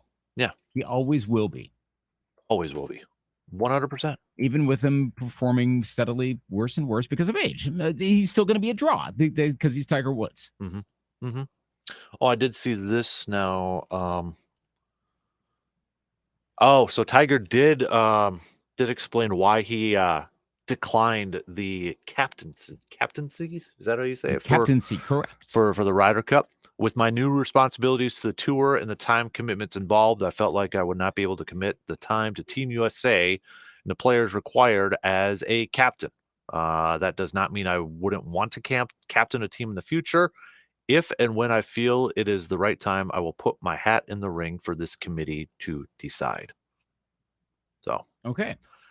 And it's at Bethpage. That's why I thought maybe because I remember watching that U.S. Open when Bethpage, when he played at the 2002 U.S. Open at Bethpage. Because wasn't that the first one at a public venue, I think? Public course? at Bethpage, and it was like ridiculously hard. He beat Sergio. I remember that. I think Tiger was the only one to shoot under par for that Open.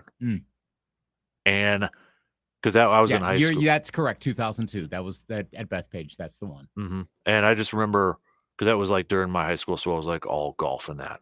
Yeah. And I remember being insanely annoyed with Sergio's pre-shot routine. That was like my first because I was forced to watch Sergio because he was with Tiger. And they tried to do the whole rivalry thing, remember? Like, who's going to be but I just remember being constantly annoyed with Sergio's pre-shot routine. Like, swing the dang club, dude. You know, come on. I get it. You need a routine and all that. Everybody's got it, but it was like, that was annoying. That was annoying.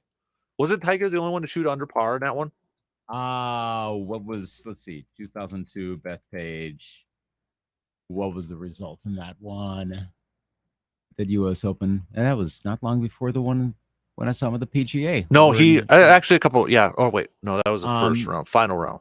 Yeah, Tiger was the only one. Yeah, he was. Phil had even. 300. Yep.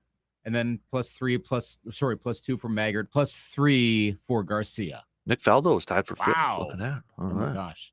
Yeah, Tiger was the only one. Minus 3. Huh. Yeah, because it was just a ridiculously hard course. Yeah. I remember that one. Watching that. I think that was like one of the very first ones I watched from round 1 all the way to the end. Like I was full on Tiger mode in the early 2000s.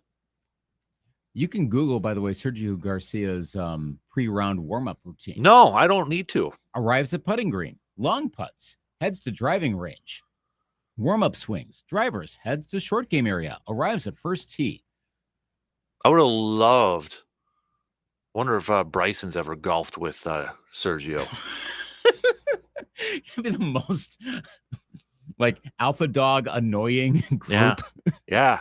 Exactly. By the way, the funny thing is because this is a PGA Tour golfing set of videos, the one where it arrives at the first tee and shows him actually teeing off, they skip past all of the routine stuff. It's just them, hi, swack, there goes the ball. Nice. All right, 2 hours in. We got one more to go. Stick around. We will be back after these news updates.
All right, final hour on this Wednesday morning coming at you. We'll get back to some more baseball talk coming up in just a little bit. Brewers back at it tonight, hoping to get back on track and pick up a W against the Pirates tonight. You got the Twinnies with a doubleheader today. Yesterday's game postponed, so let's play two. They'll play two today. So Express also will be back in action tonight. They fell last night to the Rochester Honkers as the second half is fully underway for the Northwoods League season. Don't forget, it's also a doubleheader tomorrow for the Eau Claire Express when they welcome the Duluth Huskies. So maybe a little day game action at Carson Park if you got the time over there. So let's do a little business of sports. So this one is a little bit of an older story, but I think it's a big one. And I kind of want to hit it up because, well, when it came down, it was after we would have done business of sports. The NFL antitrust lawsuit, Sunday Ticket antitrust lawsuit over there, which you probably all are familiar with right now. Federal jury ordered the NFL to pay. The federal jury has ordered the NFL to pay for violating antitrust laws in distributing out-of-market Sunday afternoon games on premium subscription service is a whopping $4,707,259,944.64. And it actually to the penny. To the penny. And it actually could be more. Apparently, damages can be tripled under federal antitrust laws. The NFL could end up being liable for $14,121,779,833.92. Damages would be spread equally among 32 teams, meaning each team could owe about $441.3 million. So Packers fans, get ready for more stock sales coming at you to pay for that. So yes, you can be an owner for... Your money will be going to this lawsuit, essentially. You get a piece of paper, but you're paying for the lawsuit. So I'm going to save money on Sunday Ticket. No, you're not. Mm-hmm. The NFL is appealing this one. Were you a little surprised that if the NFL lost this case? A little bit, given that the judge involved was on the verge of throwing out the whole thing. Yeah, because of the prosecution actions. Mm-hmm. The amount and how it's actually escalated further is a lot of money now. How long until it actually gets paid, and will it fully? It's a long ways, extremely long ways to go. Mm-hmm. I'm going to bring up his name yet again, but it does help to have a lawyer examining this, like Florio. He's been having a lot of comments on this. And like one of his stories from yesterday evening, actually, the one at Pro Football Talk at the rumor mill, the NFL attacks jury's basis for coming up with a $4.7 billion verdict. It's relatively long for one of those posts, and it really gets into the weeds, but which we would expect again with Florio being a lawyer. That makes sense in this case to try to figure out this case. But I was surprised it went as high as it did, but that's probably the actual value involved. And I don't know, it's going to get paid. Yeah, I would be. I'm actually would be shocked if it gets paid. Yeah, and I should say also, could they still, like, I don't know if you know this, and I'm just throwing this out there. Could they still settle, even though it was like? Could they Could you know what I mean? Like, could they? I don't know. Like, I suppose legally possible, but at this point, if you win, you're like, we're good. Right. Okay. I mean, I guess it could be like, say an appeals court favors the NFL, then could they, like, I don't know. Like, that's in the weeds for me. I don't understand that whole process. So maybe somebody does. Yeah. If you're a lawyer, you can text us. But right. I don't. Maybe it's possible, but I don't know that they'd want that the plaintiffs would want to at this point. So if anybody's like, okay, can you explain what this is? Like I'm 5 years old. I'll try to, because I would like for somebody to explain it to me like I'm actually 4 years old here, because there's a lot with this. But essentially what it is that the lawsuit covered about $2.4 million residential subscribers and 48,000 businesses in the United States who paid for the package on DirecTV of out-of-market games from the 2011 to 2022 seasons. The lawsuit claimed that the league broke antitrust laws by selling the package at an inflated price. The subscribers also say the league restricted competition by offering Sunday Ticket only on a satellite provider.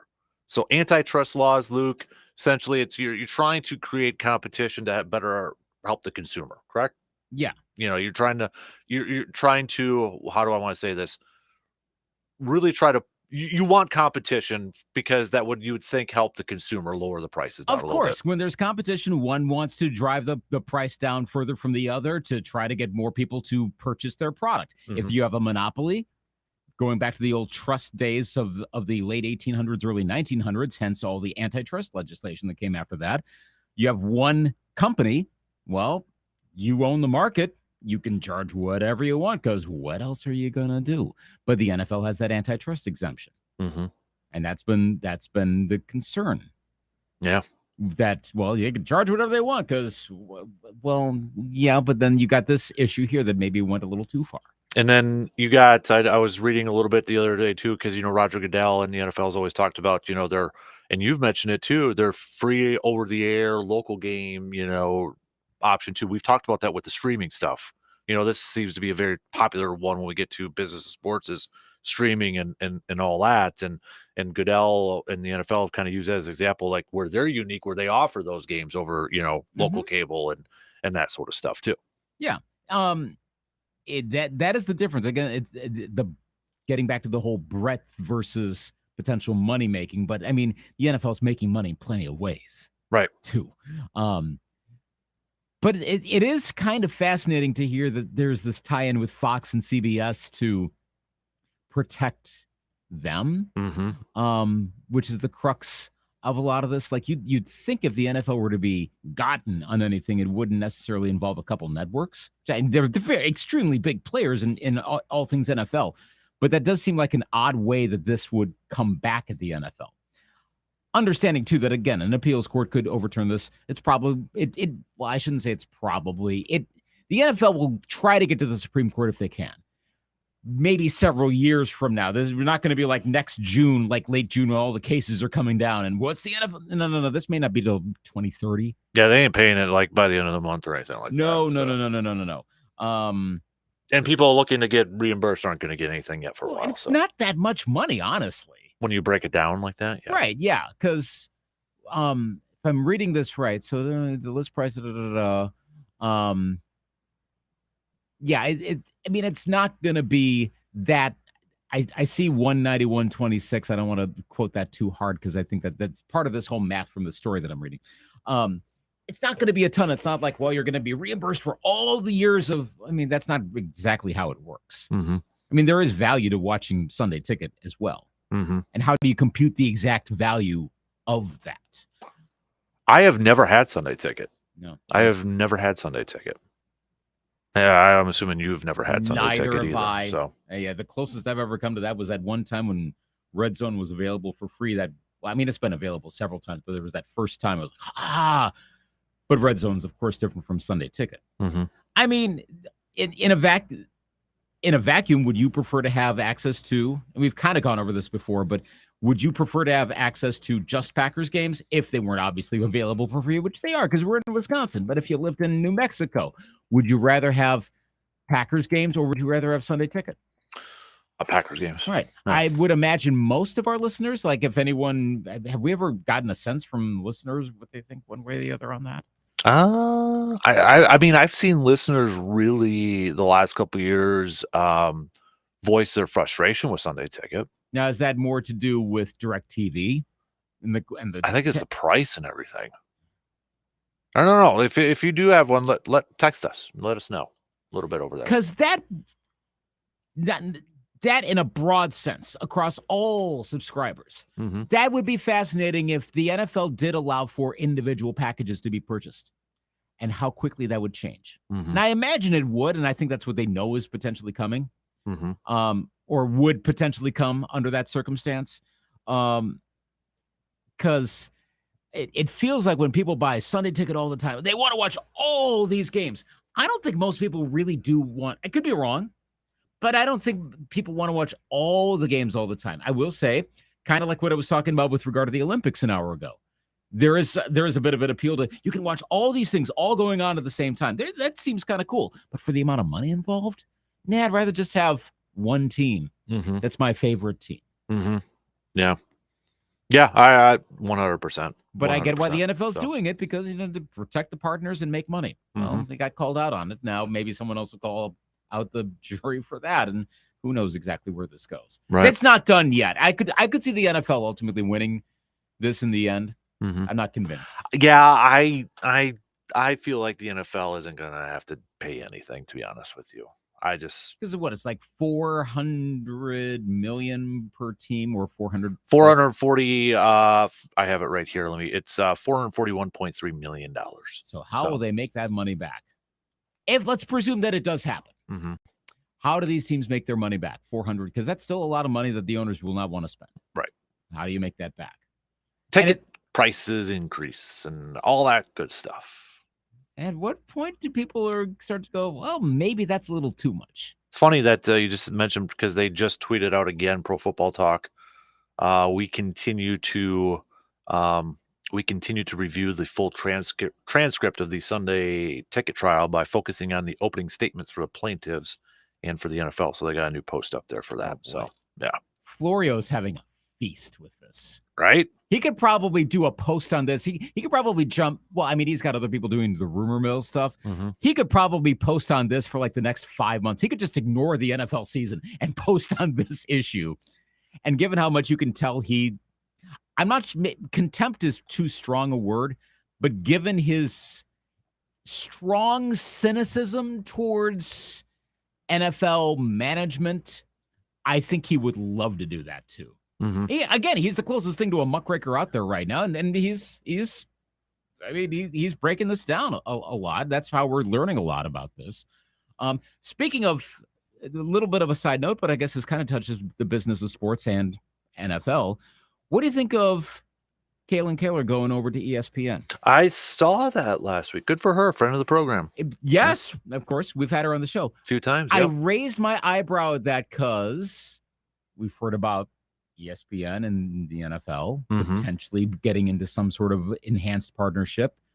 And the biggest concern, the number one concern that has been raised, is would the NFL then have editorial say over NFL coverage? Yeah. And given that Kaylin Kaler has been another reporter, okay, maybe not with a seeming agenda like Florio. Kaler's more of an investigative reporter. And that's what she is. And she does a great job. And she's done a couple Packer ones. That's why we've had her on. So exactly. Yep. So when I saw that, one of my first thoughts was, I really hope she's able to still do all the stuff she's been able to do. That ESPN doesn't at some point go, hey, you rub down the story a little bit. Could you focus on uniforms or something like that? And I feel like, I don't want to speak for her, but I feel like that would have been part of the agreement. Because there are plenty of other sources she can work and not have to deal with the NFL kiboshing a story. If that were to happen, you don't have to worry about it at The Athletic / New York Times. You don't have to worry about, the apparently revitalizing Sports Illustrated. You don't have to worry about it there, or a bunch of other platforms. So you go to ESPN. Let's take the positive angle on this. Maybe this is a sign that ESPN's going to keep up with the Kalers and the Tom Van Nattas of the world and the Seth Wickershams of the world, and will continue to do that kind of journalism to look into stuff like Sunday Ticket with ownership, stuff like that, and find what needs to be addressed. Anything that gets really big needs to have a watchful eye on it in society in general. Having someone like Kaylin Kaler there is a good thing. Well, I don't know if I want to put the horse ahead of the cart or anything like that, but speaking of that, I got the word last night. So Ian O'Connor's book with Aaron Rodgers. We're going to talk to Ian O'Connor in a couple weeks. Ooh. And I'm getting an advanced copy of the book too. So neat. Yeah. So Ian, we had him on before too with the Belichick book that he had out a few years ago. So, but I should find out today the official day, because they reached out to me last night. So okay. And when is that book formally The released? book is out the third week in August, so August 20th, I think, around there. Yeah, I think it's that week, August Remind 19th me through the and 23rd. oh, okay, so yeah, around August. What did you say? August 23rd ish. Yeah, let me see if I can just find it here quick. But yeah, it's that week sometime. It's coming out. Are there? I apologize. I don't. August know this, 13th, apparently. Okay, but yeah, Is there any? nope, August 20th. Sorry. Okay. I should have maybe have heard of this, maybe I haven't, but for my sake, maybe for some of the listeners' sake, is there an angle in the book? Do we know like what is there a certain approach? Is there something we know we're gonna hear from, or not hear, but learn from it? What do we know about the Ian O'Connor Rogers book? Well, it's called Out of the Darkness: The Mystery of Aaron Rodgers. And I know Ian he actually did talk to Aaron too. I think part of the book. So I mean, Aaron knows about it. Okay. Sort of thing. But the write-up here talks a little bit about, I'll just tell you the description of the book.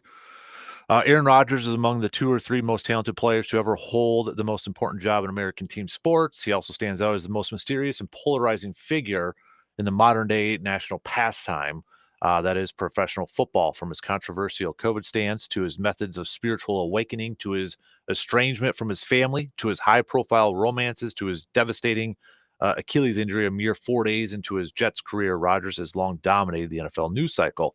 At the age of 39, in search of a challenge that would rejuvenate him, Rodgers divorced the iconic Packers, who have not appeared in a Super Bowl since. Divorced the Packers to join the Jets, who have not appeared in a Super Bowl since Neil Armstrong stepped on the moon. The trade made Rodgers the biggest story of the biggest league in the biggest market by far. That story only got bigger when Rodgers shockingly went down on the night of 9/11 in front of a packed house that roared for him when he took the field carrying the American flag in front of the biggest Monday Night Football audience in ESPN history. Rodgers then shocked the world by pulling off the fastest recorded comeback from an Achilles tear, returning to practice 11 weeks after surgery. Remarkably enough, he would have played again in the 2023 season at 40 had the Jets remained in playoff contention. So, okay. Should be a good book. Mm-hmm. Yeah, I'm looking forward to it. Does it have a page count? You're going to really put me on pressure that I get this thing done. 368. Funny. I had some feeling it was going to be around that number, almost to the exact digit. Mm-hmm. That should be a good one. That'll be a good interview. Yeah. I'm trying to find, I know Ian had tweeted out a while ago. Let me see if I can find something. But yeah, he did talk to Aaron, so it's not like one of the, here's the thing, like this is where I find it important that if you actually talk to the subject, because you know what's going to happen. Something's going to come out out of this. And then the whole deny thing. Deny. Yeah. I remember when Jeff Pearlman wrote the Gunslinger book about Brett Favre. And there was that comment in there that Rodgers apparently called Favre grandpa or something like that. And then Rodgers denied it. You know, that sort of stuff. Like Rodgers was trying to be funny. Favre took offense to it. And then it was just like it all got denied and, you know, that sort of stuff. So, but I'm sure there's going to be something, right? There's going to be something. Probably. And we know what happens with Aaron Rodgers talk. Mm-hmm. Of course, it's going to blow. But maybe this one will actually be pretty normal, for lack of a better term. So this was from February 28th. Ian tweeted, I was asked why I'm pulling for a Jets-Packers Super Bowl. Here's why. My upcoming biography of Aaron Rodgers, I saw him recently, and he looks pretty jacked in the upper body. He confirmed he got bigger, looks ready for a fight. And apparently, Peter King's already got an advanced copy because a quote from Peter King, a masterwork. O'Connor answers every question deftly and deeply that we've had about the most controversial person in America's biggest game. That's from Peter King, another friend of the program. Well, I just followed Ian O'Connor's Twitter account seconds ago. So, that should be an... I see. It looks like a younger Aaron Rodgers on the cover. Yeah, you can tell. Mm-hmm. Cool. That's going to be a good one. Mm-hmm. All right. Let's take a quick break and get back to some baseball talk, shall we? Let's. So, all right. We got Twinnies and Brewers action to get to. So, Man, is there a way to clean these touch screens? Because I got to use a mouse now to go to the breaks here. Water and towels. I'm afraid to touch it, though. I might screw something up. Maybe. So.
So the voting right now between Chuck Cecil and Paul Kaufman's kind of interesting. Twitter, Paul Kaufman's winning 55.6% to 44.4%. However, Chuck Cecil's winning on Facebook 66% to 34%. So it's always interesting. This happens once in a while. Facebook goes one way, Twitter goes the other. So make sure you vote. Looks like it's going to be a tight one. Another tight one. So I was going to say, what is too close to call? Did Chuck Cecil share it or something? Yeah, right. So too close to call right now. So all right, let's talk some baseball, shall we? Let's talk a little Twins and Brewers on this thing with trade deadline coming up at the end of the month here. Where do you think is what's your biggest need right now for your 20s, do you think?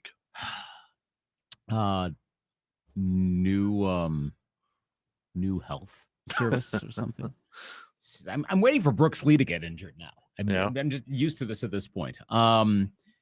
It's still probably relief pitching. Their starting pitching can get a little rocky, but I think having the relief corps shored up would be better because they've got some really hot players. What Jose Miranda's done of late. Carlos Correa earned his spot on the All-Star team. If Royce Lewis gets back and healthy, his full season stats, and that's you have to clarify it that way because he's only played in little bits here and there because of all of his injuries over the past few years. Like, you extrapolate when he's played to a full season, and it's up amongst like some of the all-time greats in baseball history. I'm not saying that he's going to turn into Babe Ruth, but that's like something along those lines is in play. If he can play, I think that's what they need to do. By the way, I saw this. It's a little bit of an arbitrary stat. Basically, you cut off about the first month of the season. Since April 22nd, the Twins have the best record in the American League. Look at that. I did not even realize that. I'm like, okay, I'll win some, lose some. And I saw that stat today. I'm like, dang. Best? I feel like they're the Twins, and I know it's because the AL Central, Cleveland has just, been so dominant, so surprising, and then Kansas City was up there for a little bit, but like they've fallen back to earth some. Yeah, I feel like the Twins are a little under the radar. Like and I know this isn't the tell-all, but like when MLB.com does their power rankings, for the longest time the Twins were like top 10, but they were third in their division, and it's like, yeah, the Twins actually 53 wins over there. So. They're not, granted that the following is in part because of the Yankees collapsing. They've gone 6-17 of late. I'm trying to remember if that counts their loss last night. It's so 6-17 or 6-18. They've actually been pretty bad of late, and they were really good for a while. Twins are almost ahead of the Yankees now in the wild card standings. Right now they would still, but of course that's 4 or 5. So yes, right now the Twins would play the Yankees in the playoffs. But they've had a spectrum of contributions. That's probably part of the reason why they only ended up with Carlos Correa. You could make a case for Willie Castro to go, but they haven't had a super outstanding performance. Miranda's had that streak of 12 straight hits, but that's not an entire season's worth. Brooks Lee's looked pretty good since he was finally called up. He's been a top prospect for a long time, and he's looked good at the major league level, but that's a matter of days, not even weeks, days. How is he going to fare long term? We don't know. Byron Buxton actually has been playing pretty solid baseball and has been staying healthy. So it's this little bits here and there. Max Kepler's held his own. Simeon Woods Richardson's in the Rookie of the Year discussion. He's probably top 5. I don't know that he'll get there, but he's up there. Joan Duran's not fallen apart for those fireball pitchers. You always wonder, and Duran that's not happened to him. So it's kind of the steady combination of player here, player there, playing well enough. Is Major League Baseball right now, are there a couple teams, or a few teams in Tier 1, and I'll put Baltimore in there, I'll put the Dodgers, I'll put the Phillies, in there. Do we put the Guardians in that Tier 1, do you think? Or are they still a little like, okay, are they for real? I'd count them as for real at this point. Okay. I know, and I've said this before, some of their stats are the sort of things that usually don't hold for a season, but they're the quality of play across that team, it carries over back to the Francona era, and this is looking more organizational. They are the best team at home this year. Yeah. 30-11 at home. They're clutch. 24-15 against teams with a 500 or better record. That's great. That's fantastic. Yeah. I mean, maybe something falls up, but now I'm guessing. You can see weak spots for a lot of the other teams, the Mariners especially, and their absolute lack of hitting. It's not good. Baltimore's probably got some relief spots, but we've got the trade deadline coming up, so I don't want to say too many teams have these handicaps because they could be addressed by the end of the month. That's always the tricky part, though, too, when it comes to this trade deadline with these teams is like, okay, how much do you want to mess with a good thing, though, too? Boston's a great example of that. Boston sure seemed to be setting up for, well, I guess we're going to have to trade off some guys and maybe continue working up some of the younger folks. Well, now, 556 winning percentage. Right now, they're the third wild card. 10 games over 500 right now. And trending pretty well. They're 3.5 behind the Yankees. I don't know that they pass them, but there's a lot of season left to go. You know what's weird about Boston, though, too? Way better on the road. 29-17 on the road this year. They're under 500 at home. It's quirky. That is. I don't understand. Yankees are winning record, but their Yankees are 30-19 on the road. Yeah. Some of these are odd. Yeah. Milwaukee is more conventional. Was there a Brewers team? I'm trying to remember, and I feel like there was, but maybe you have a better memory of this. Was there a Brewers team that wasn't that good at home in the past few years? Yeah, I thought I remember that there was a certain year where they were like, it just seemed like they were. I don't know if it maybe worked out. I'll have to maybe do a little research. Let me see if I can go. Baseball through Reference or something like that probably has the home road splits. I'm trying to remember which year that was. So you sometimes get a fluky year like that. Yeah, you do. I thought there was one from. I'll see what I can find. Okay. Out, so. But yeah, are the Twins underrated? Yes. I don't think they are, despite having the best AL record for the past, pushing 2.5 months now. I wouldn't put them at the top of the league. And again, ask any Twins fan, like say about Rocco Baldelli, and they are still going to be #fire Rocco. Like they still can't stand the guy. But something's going right over there. By the way, 2021, the Brewers were 50-31 on the road, 45-36 at home. I wonder if that was that year. They won the division that year, too. Because were there any other years that were close? Because that might have been one. I'm trying to remember in real time. You know how recency, then you can quickly forget that. Was it like in July or August, we're like, wow, they're not that good at home, but they're great on the road. And then it evens out as the season. I'm just looking at the full year. I'd have to go by month. Right. That gets a little too detailed. But so it has happened, and it did happen there. And as much as home field advantage doesn't seem to matter as much really anywhere you go at this point. Gosh, I wouldn't want to be playing Cleveland. I think home field it depends on how your team's built. You know, like, okay, if you're a home run hitting team and all that, say you got to go to Colorado, you'd love to go to Colorado, wouldn't you? Of course. If that's not your home field, but you got to go on the road to face the Rockies, but hey, you hit a ton of home runs, you're good with that. Well, okay, Citizens Bank Park, we've talked about this before. That's a home field advantage for the Phillies. Didn't work last year against the Diamondbacks, but generally speaking, it does. Right now, the Brewers are the 3rd seed. Let's say chalk happened right now. They would play they'd start by hosting a wild card game or a wild card series, which would be against the season ended today. They would play the Padres, because the Cardinals would play the Braves in the 3-6 matchup. And let's presume the bracketing works out just right with that. The Brewers play the Dodgers. They wouldn't face the Phillies until the NLCS. Do you think we saw the series, like, what was it, 2-3 weeks ago? You feel the Brewers, especially with Zach Wheeler, having a little bit of Phillies were first week in June 3rd through the 5th. But then, the Dodgers series, they lose that one, but they lose. I mean, the first game, they lost the lead.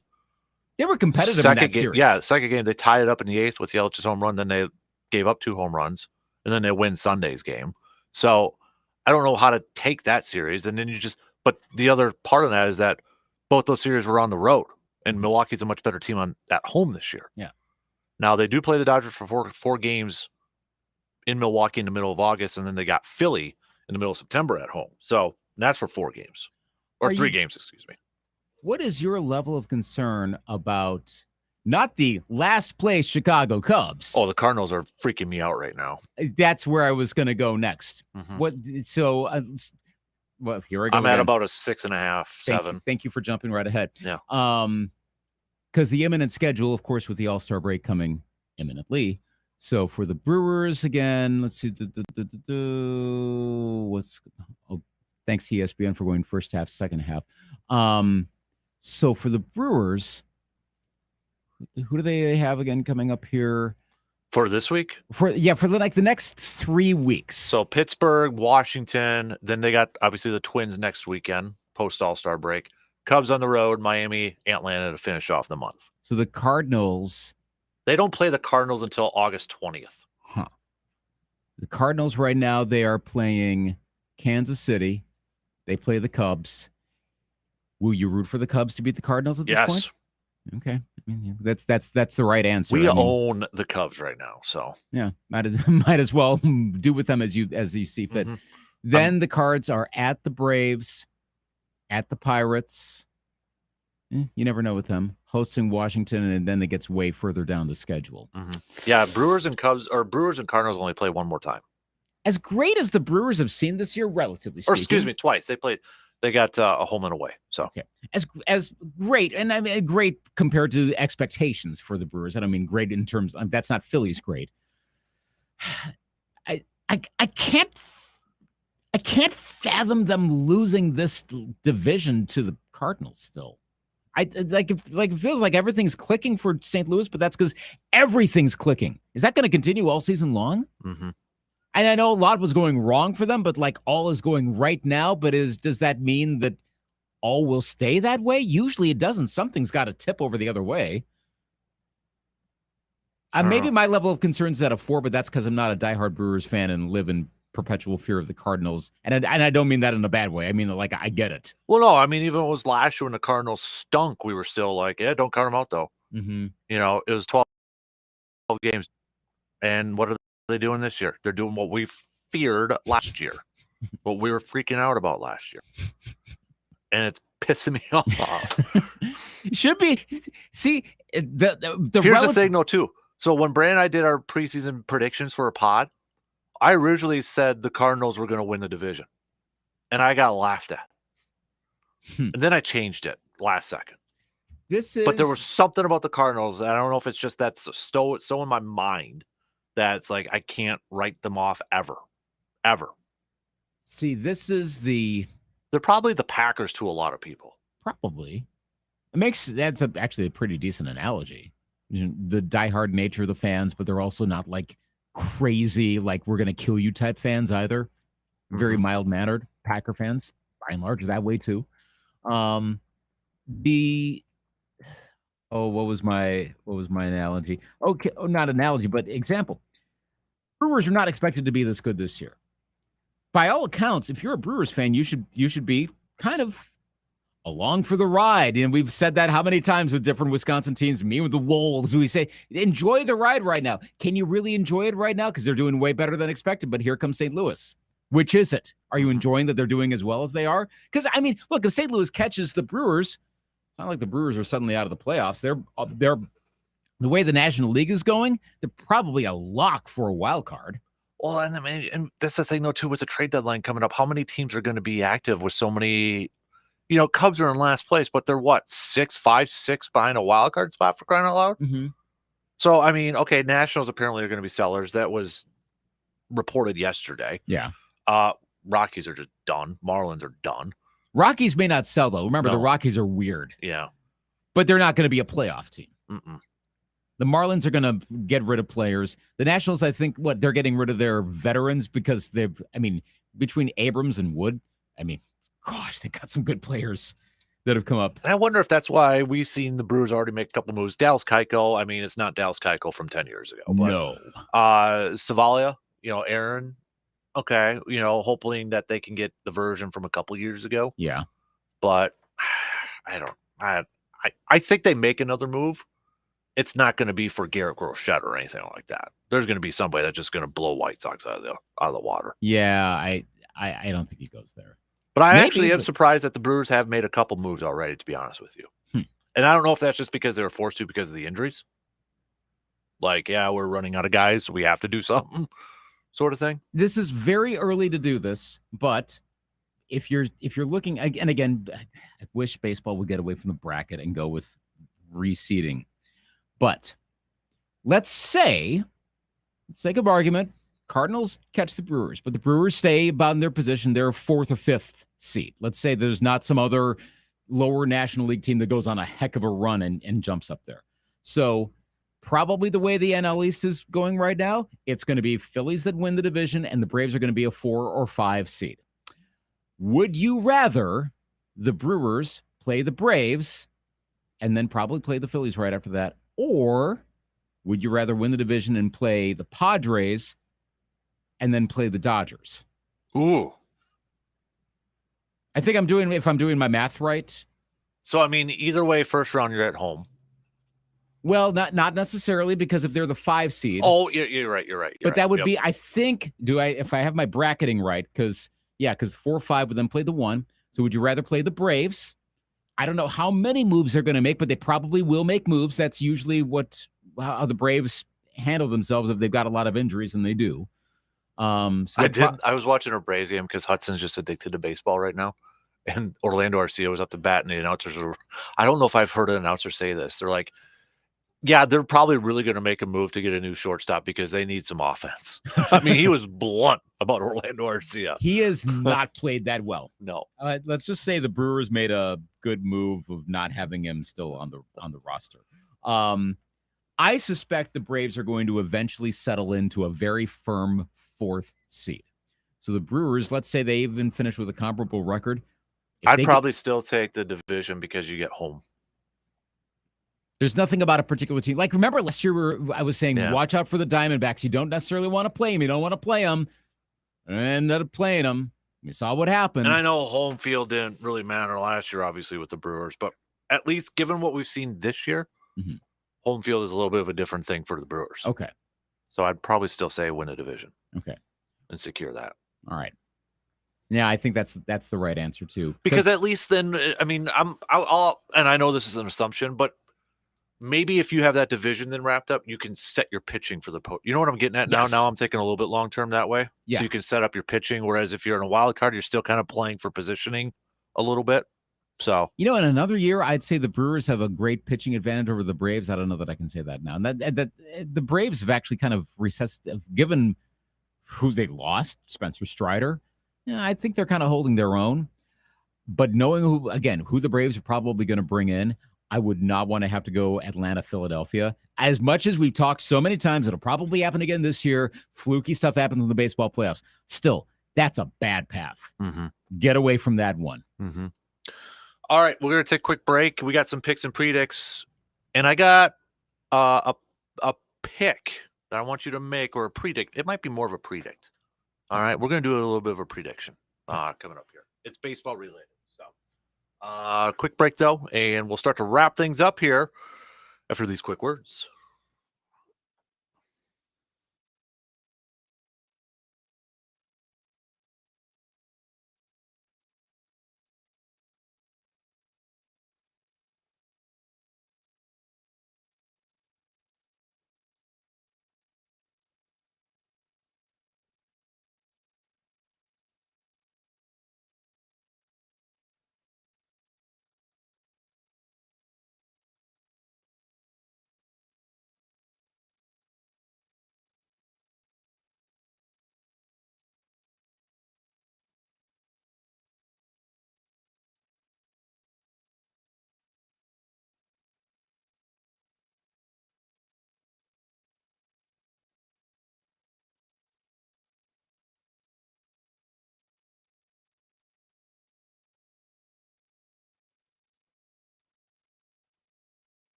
Picks and predicts time brought to you by the Elbow Room in Eau Claire. Wednesday nights, trivia nights at the Elbow Room. So maybe beat the heat and head on over. Grab yourself some Man Cave lights over there. Dominate in trivia. Watch some of the games. And best of luck to everybody who's participating in the Open, the Elbow Room Open golf outing this weekend. Best of luck to all those teams there. And make sure you let us know if you're one of those winners over there, too. We'll give you a shout out on Monday morning here. So, do I start with the games or do I do it with the predict? I will do the games because the predict might get into a topic here. Okay. So we'll just do a couple games. How many wins for the Twins stay in their doubleheader? It's the White Sox. Come on, don't overthink this. Well, I mean, that they had to come back the other night. I'm going to say 1. I don't know why I'm saying that. By the way, hey, if you being more of a Brewers fan, keep an eye on Game 1. I know it's MLB Network, so good luck. Unless you happen to have it. I think we do. We do. Okay. So Eric Fetty, could be a Brewer. That'd be nice. I'm not going to get my hopes up though. Yeah, you might want to do a little bit of scouting. But I've seen his name, I think, associated with the Brewers. I'm trying to think. It was either the Brewers or the Twins, but I think it was the Brewers. I'll say 1 game though. All right, I'll go 1 too. How about before we get to the no, let's do the Brewers one first. Brewers tonight. Tobias Myers on the mound for the Crew. I'll say the Brewers get the win. I do too. So, there was another one I wanted to do. Was it? Where'd it go? Phillies. Yeah, Phillies and Dodgers. I don't know why I couldn't spit out the Dodgers, but Phillies and Dodgers. Right now, a matchup of 1 versus 2. I'll take the Phils. I'm gonna go Phillies too. Sanchez on the mound for the Phillies. Do you think Paul Skeens should? But quickly, do you think Paul Skeens should be the starting pitcher for the National League? Funny you say that because that's actually my prediction. Paul Skeens. Wow. Question. So, oh my gosh! I was gonna say, prediction time is Paul Skeens the next, or is he now the biggest superstar in Major League Baseball? Dang, that's some ESP. Okay, so the question is he the next? Or is he? Here's the thing.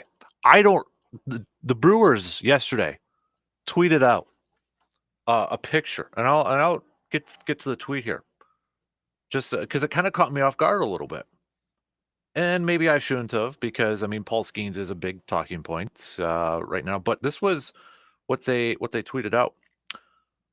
Now that is iconic. During his trip to Milwaukee, Paul Skeens requested to meet the GOAT, Bob Uecker, and they posted a picture of the two.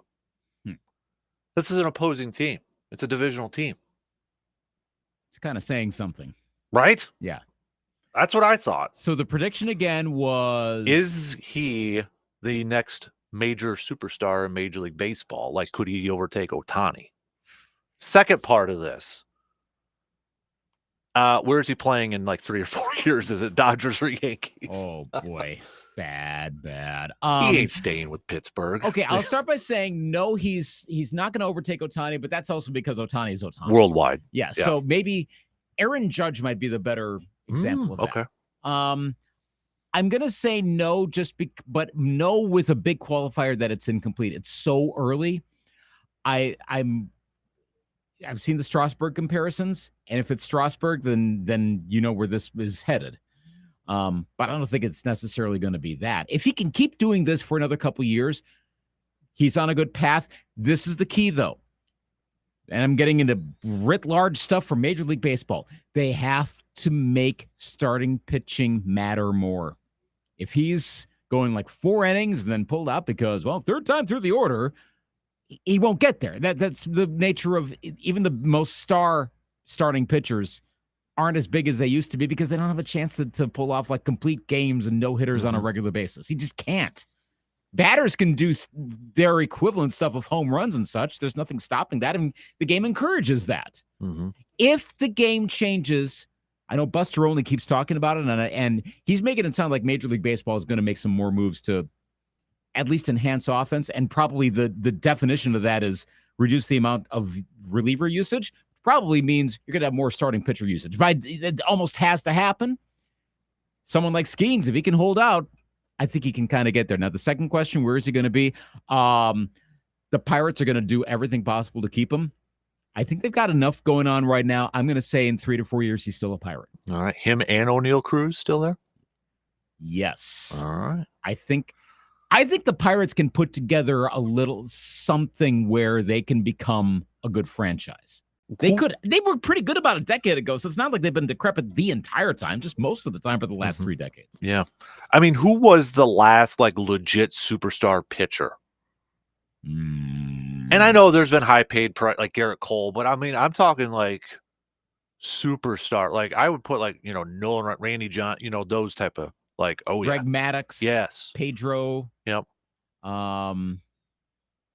Roger Clemens come on. How many other guys can sit out the first half and, still come back in the second half and do whatever they want? So like that iconic, trying to think who would be, because again, like you could say, well, what about Clayton Kershaw? I mean, Verlander. Maybe. And then also you do have a little bit of the issue of the prominence of Major League Baseball as well. Like there's not as many who are as well known across sports just because of what's happened. I might put him in kind of a comparison with Verlander for this essence, and I know it might sound bad, but I mean the significant others to the pitchers too are pretty popular. Yeah. Verlander's married to Kate Upton, and then Paul Skeens' his girlfriend. Gymnast Always LSU, so always trending. I think in terms of a white hot name, yes, Roger Clemens, Randy Johnson. You have to go back to the early to mid aughts. Strasburg had a lot of hype coming in, but those injuries really affected him. I mean, do you remember watching that first night? Because I remember watching that game on ESPN and being like, oh my gosh. I still remember sitting watching the TV going like, whoa, yeah, he's good. I hope to heck that does not happen to Paul Skeens. Yeah.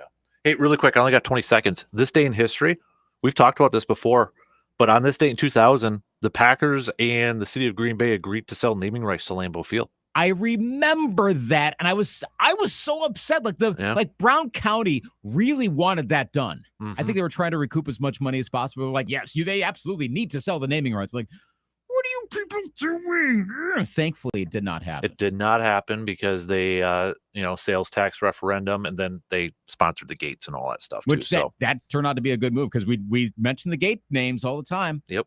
And it's still Lambeau Field. Yep.